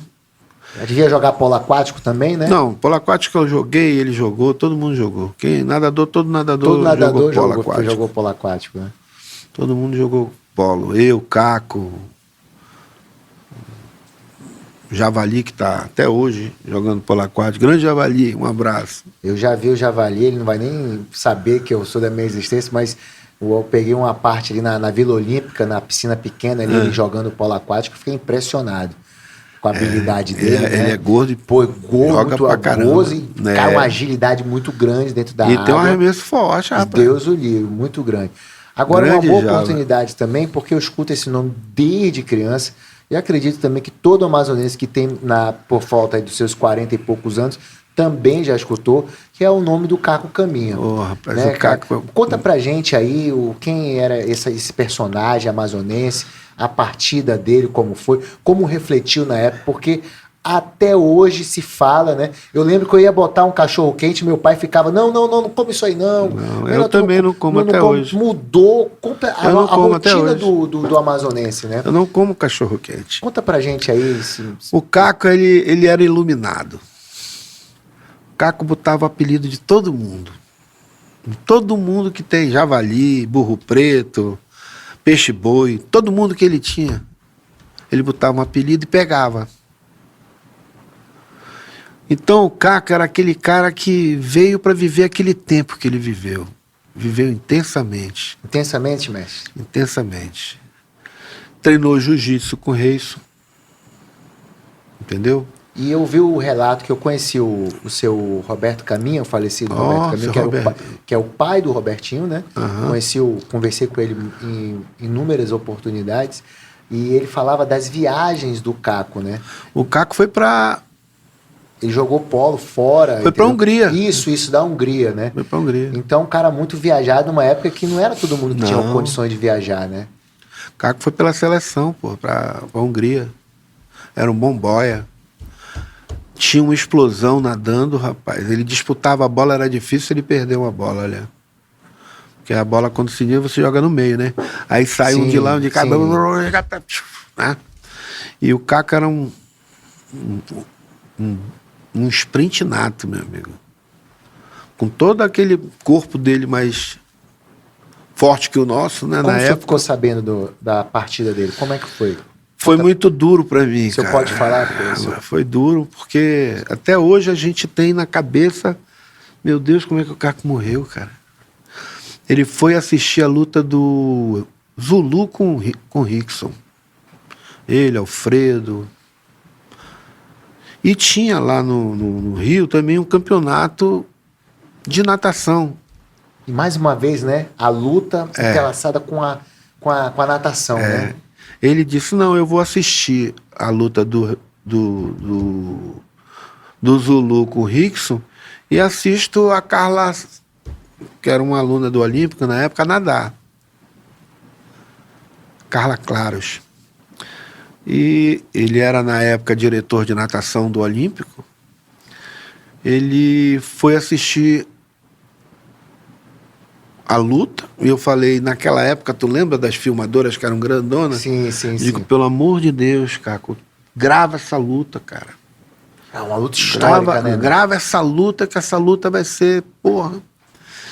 Então, a gente tinha mania de se reunir na Gráfica Vitória Régia, que hoje é até uma pizza, um restaurante do Rodrigo, irmão do Bob, né? Essa gráfica que o senhor está falando, que é a gráfica que ficou pro Robertinho Caminha, né? É, essa mesmo. E hoje lá é uma reistoria lá.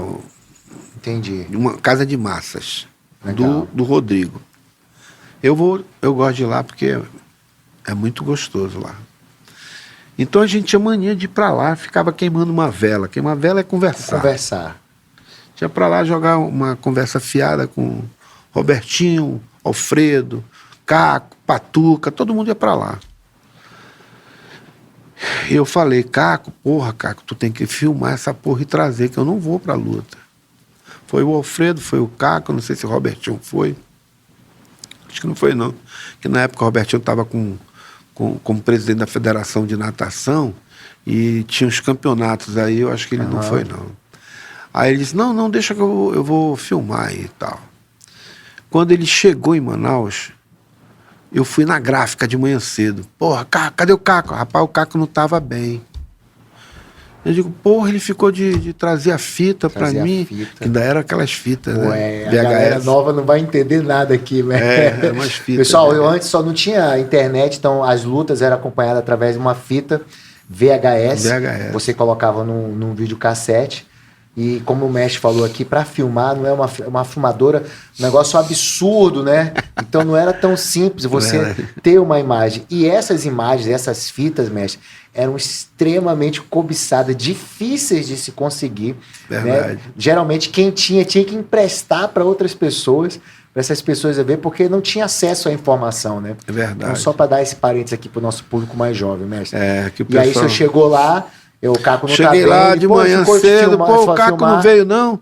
Ele chegou, Luiz, mas ele não estava se sentindo bem e ficou em casa. Até então, o senhor não sabia da gravidade da situação. Da gravidade. Aí estava tendo um campeonato de natação lá na piscina do SESI. Lá na Zona Leste ali agora.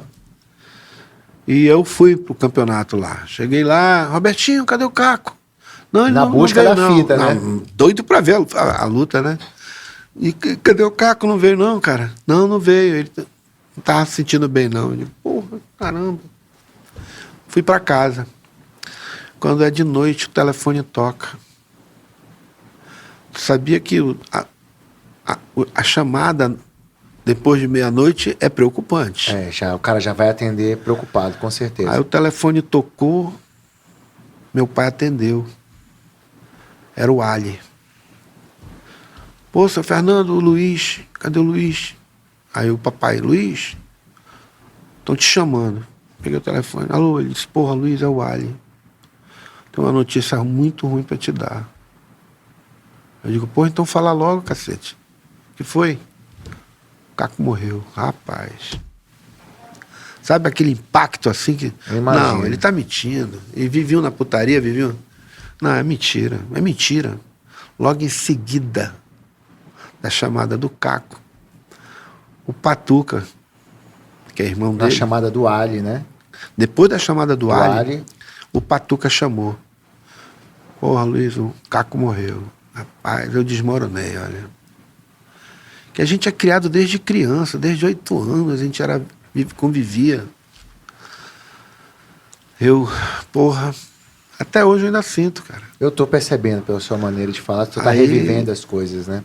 O meu pai disse, o que foi, Luiz? Eu digo, porra, pai, o Caco morreu. Eu vou lá. Não, eu vou contigo, bora. Nós pegamos o carro, fomos lá pro hospital onde o Caco tava, né? Aí, cheguei lá e porra, o Caco tava morto, cara. Eu olhei pro rosto do Caco, eu não acreditava, bicho. Parecia assim, sabe quando tu pega um estrangulamento assim? Tu fica com o rosto roxo? Foi assim que eu vi o rosto do Caco, cara. Foi assim que teve a imagem dele. Mas, mestre, só explica pra gente, o que houve, que a gente falou aqui no início do cachorro quente, o que houve exatamente? Ele teve uma infecção causada por uma bactéria chamada botulium, que é o botulismo. Botulismo. E é fatal, né? É fatal, meu amigo. Se não tiver o soro, hoje eu acho que não seria. Porque com essa gama de antibióticos que se tem, né? Eu acho que o Caco não tinha morrido. Mas o Caco tinha porém, que não ajudava ele.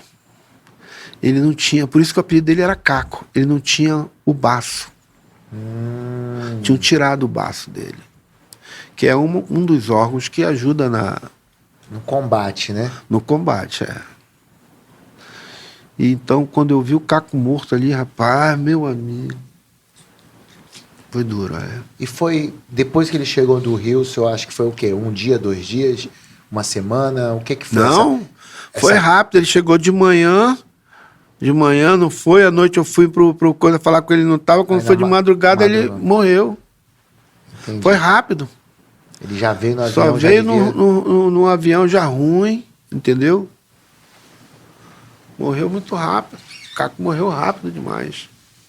Entendi. O senhor acha que houve alguma falha ali, tipo assim, por uma ação mais imediata? Já sabiam o que era ou não?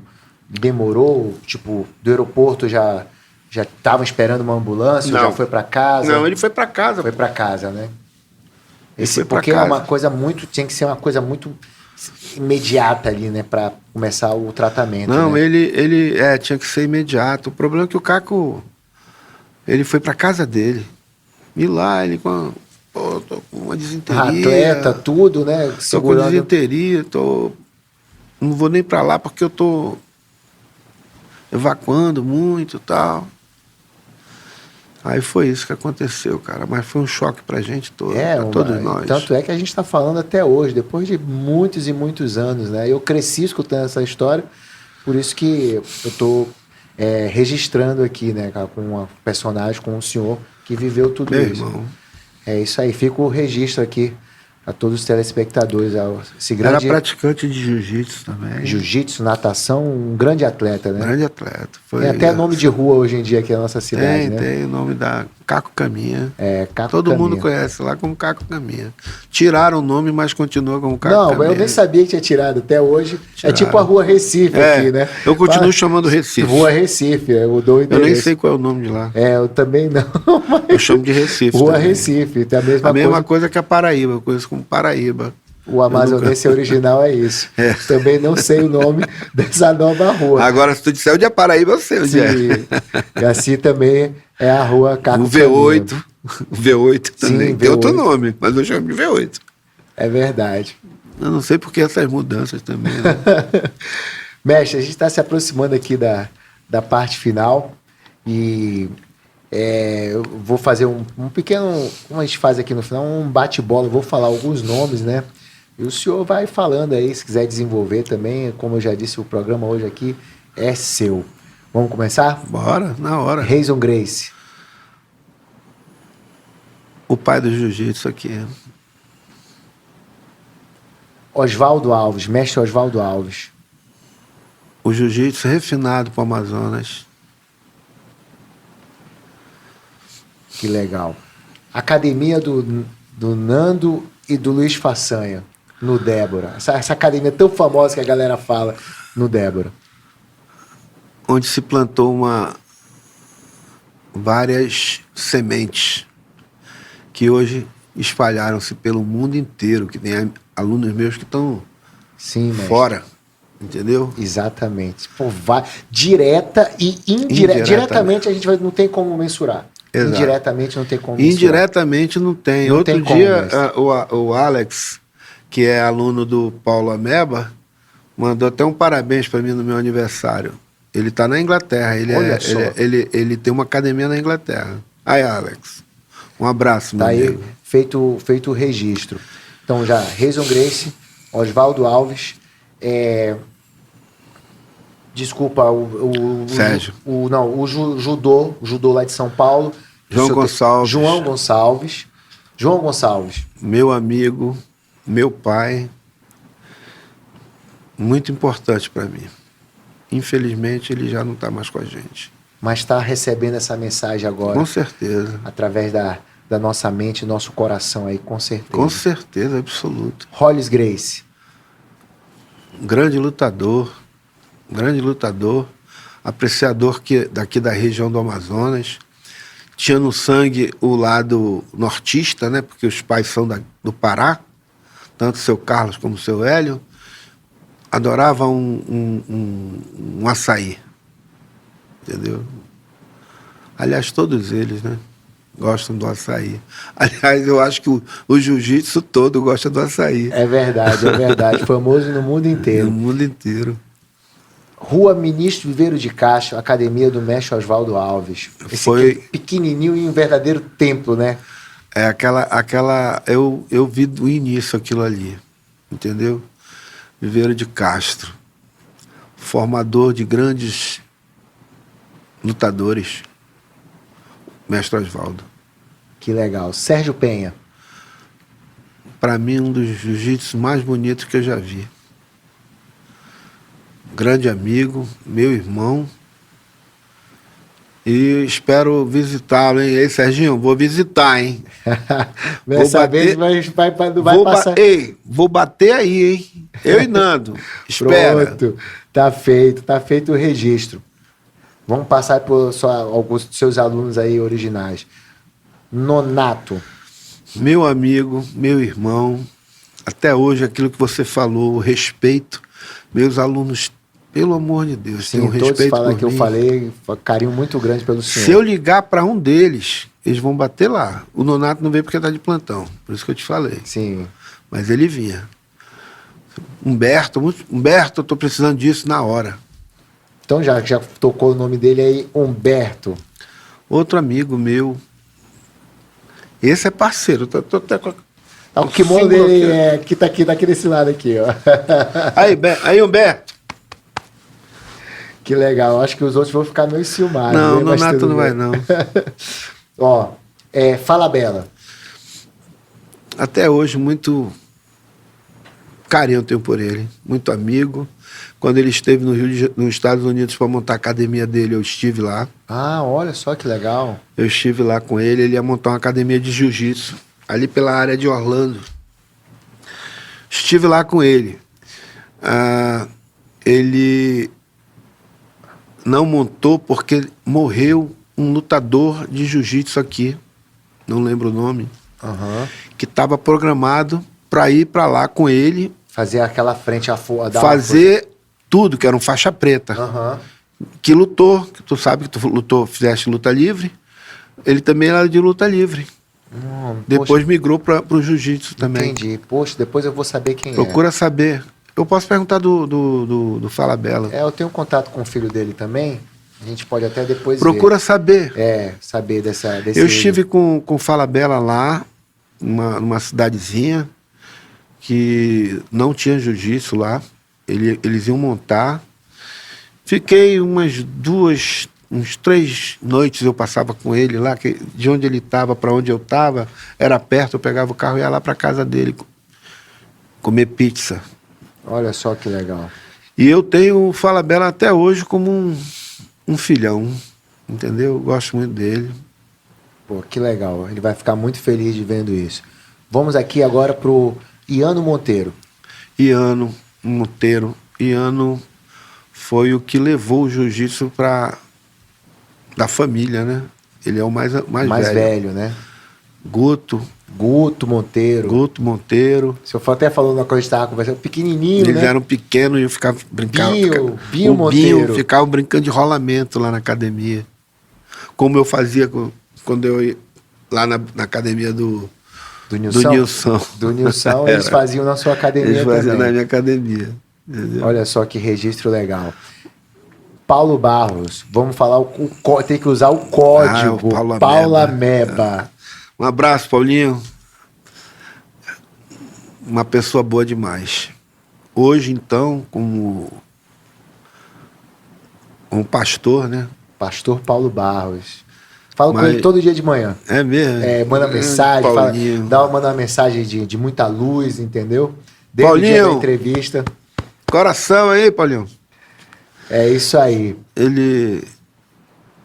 A academia do Paulo arrumava muita bronca, meu amigo. Você é doido. Como é que o senhor lidava com isso, velho? Quando eu podia falar pra maneirar, eu falava, mas não adianta. Não adiantava. Aquele negócio. Tinha um pessoal do Paulo que gostava de bronca. Como o Nonato tinha um pessoal também. O Louro. Sim, sim. Um pessoal do Nonato já também. Uma outra geração, né? Uma outra geração. Mas o Paulo teve aqui, ele contou as histórias e... era uma outra época também, né? Uma outra época. Hoje não se criava mais. Não. Acho que não durava um mês. Aí não durava um mês. Ele mesmo falou, que ele usou até um termo, nós íamos ser sabugados de bala. É verdade. Ele usou esse termo. É verdade. Aquela época ainda se brigava. Brigava, mano a mano, Mano né? a mano, fazia rodinha aí. Aí, vai deixar só os dois, hein? Mano a mano, mano a mano. O famoso mano a mano. Mano a mano. Mas hoje não. Com certeza. Eu, quando era mais novo, eu nunca esqueço, eu fui uma vez defender uma pessoa aí. Eu sempre fui daquele cara que defende o mais fraco. Aham. Rapaz, o cara pulou do balcão com uma faca desse tamanho pra cima de mim. A sorte que eu me desvencilhei dele. Entendeu? Jiu-jitsu te ajudou, né? Me ajudou. Mas eu ia.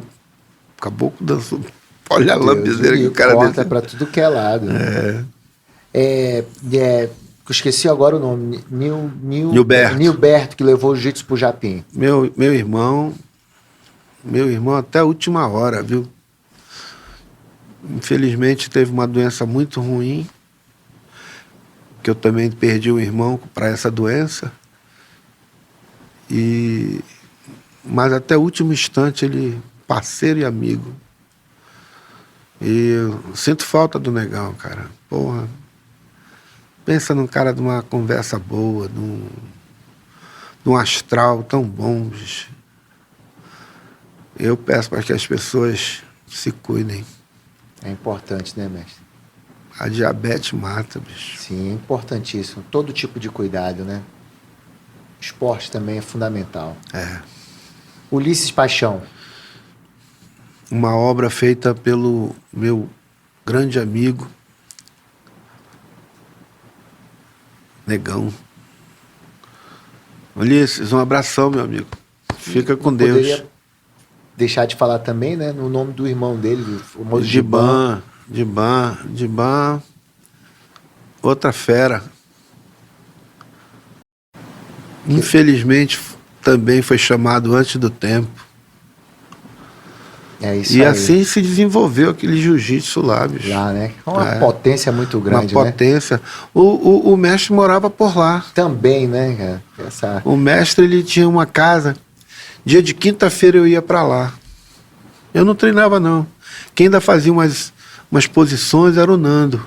Uhum. Eu com esse meu joelho, que eu não posso nem dobrar, eu ficava sentado numa cadeira, às vezes eu fotografava. Eu tenho até umas fotografias, se tu quiser eu te mando. Poxa, manda, porque a gente vai divulgando aí durante a semana da entrevista, a gente vai divulgando, né, os stories, os nossos stories do Instagram.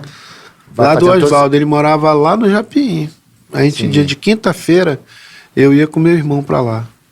Aí tinham outras pessoas que iam para lá também, sim, né?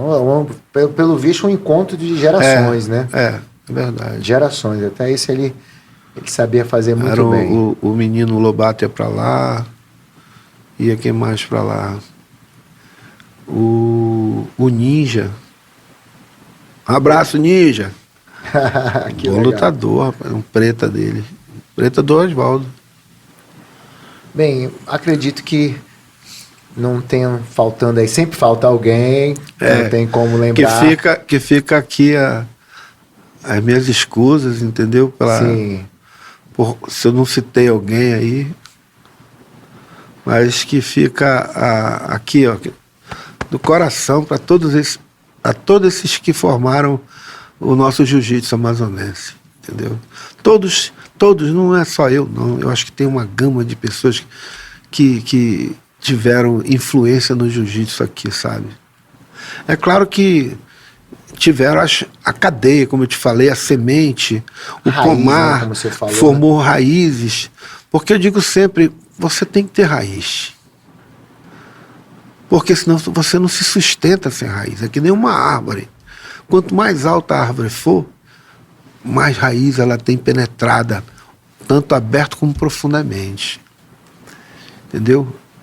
Aquelas pessoas que não têm, você é de onde? Não tem para dizer de onde vem, não vai muito longe. Não vai vingar, né, mestre? Não vai vingar. É que nem uma semente. Uma semente ela tem que germinar.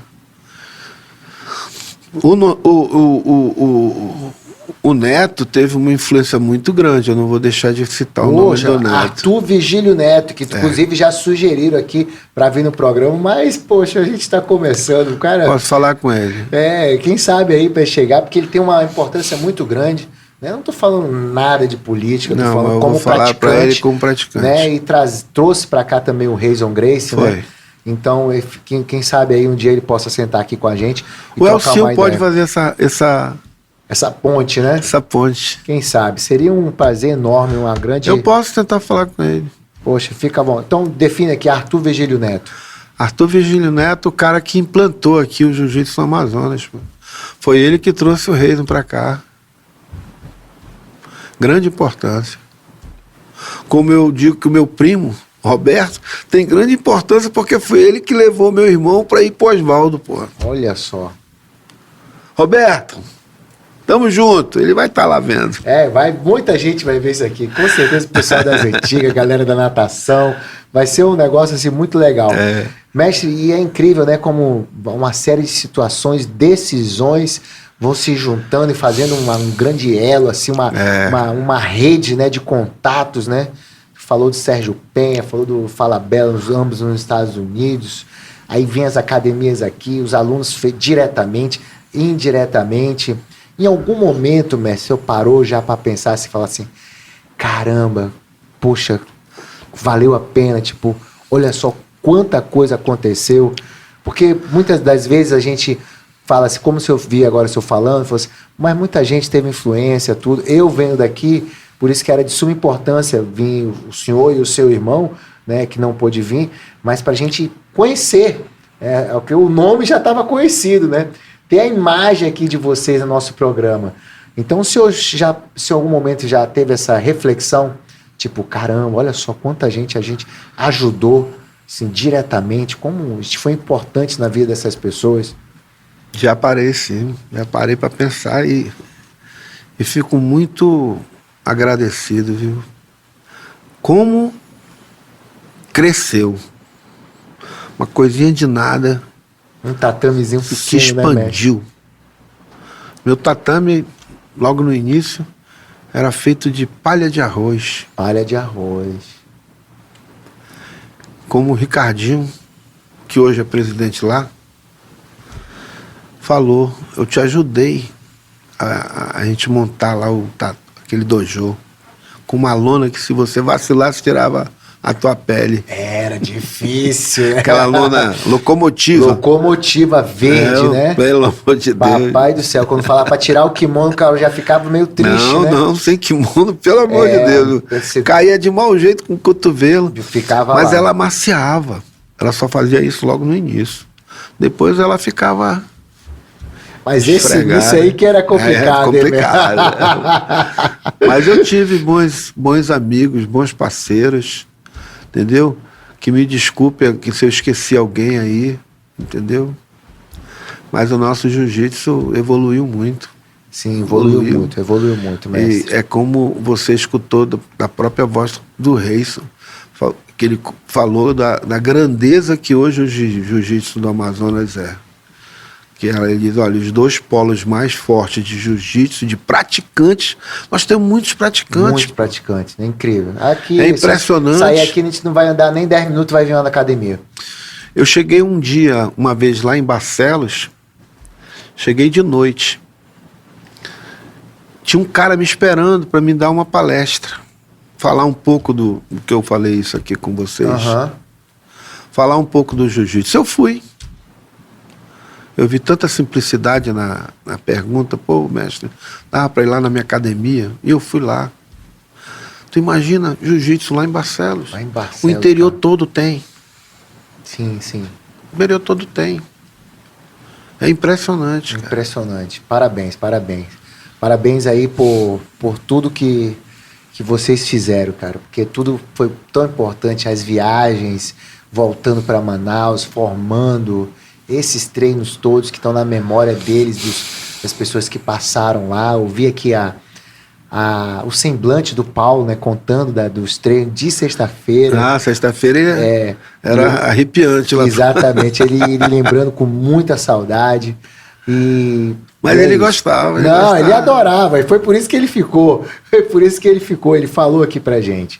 Mestre, bem, chegamos aqui no final, queria te agradecer assim... Muito, muito, como o senhor falou, fui lá na sua casa, fui lhe buscar.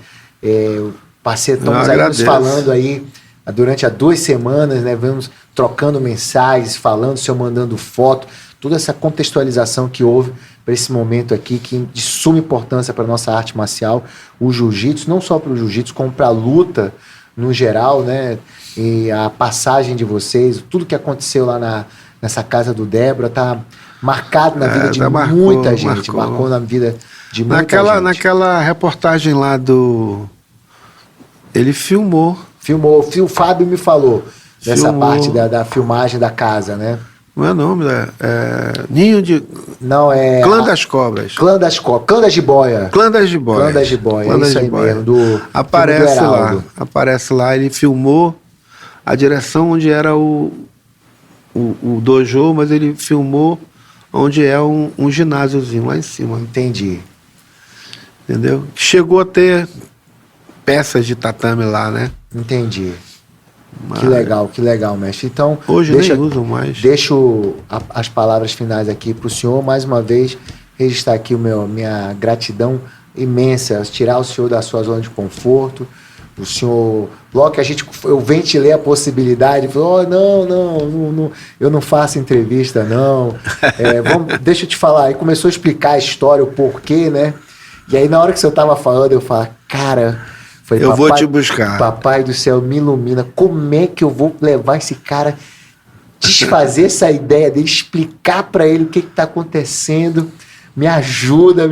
E tanto que eu falei, eu te pego na tua casa, meu irmão. E acabou que estamos aqui conversando, se concretizou. Eu quero agradecer por tudo, você pela sua gentileza, pela sua educação. Pô, muito bom. Obrigado, mestre. Isso aí nós vamos estar sempre juntos aqui, porque você... é um praticante e gosta do jiu-jitsu. Isso é muito bom. Eu só tenho a agradecer tudo por todo esse jiu-jitsu hoje do Amazonas, bicho. Juro. Me emociona. Sim, é emocionante mesmo. A história, sim, é um filme. É um filme. Verdade.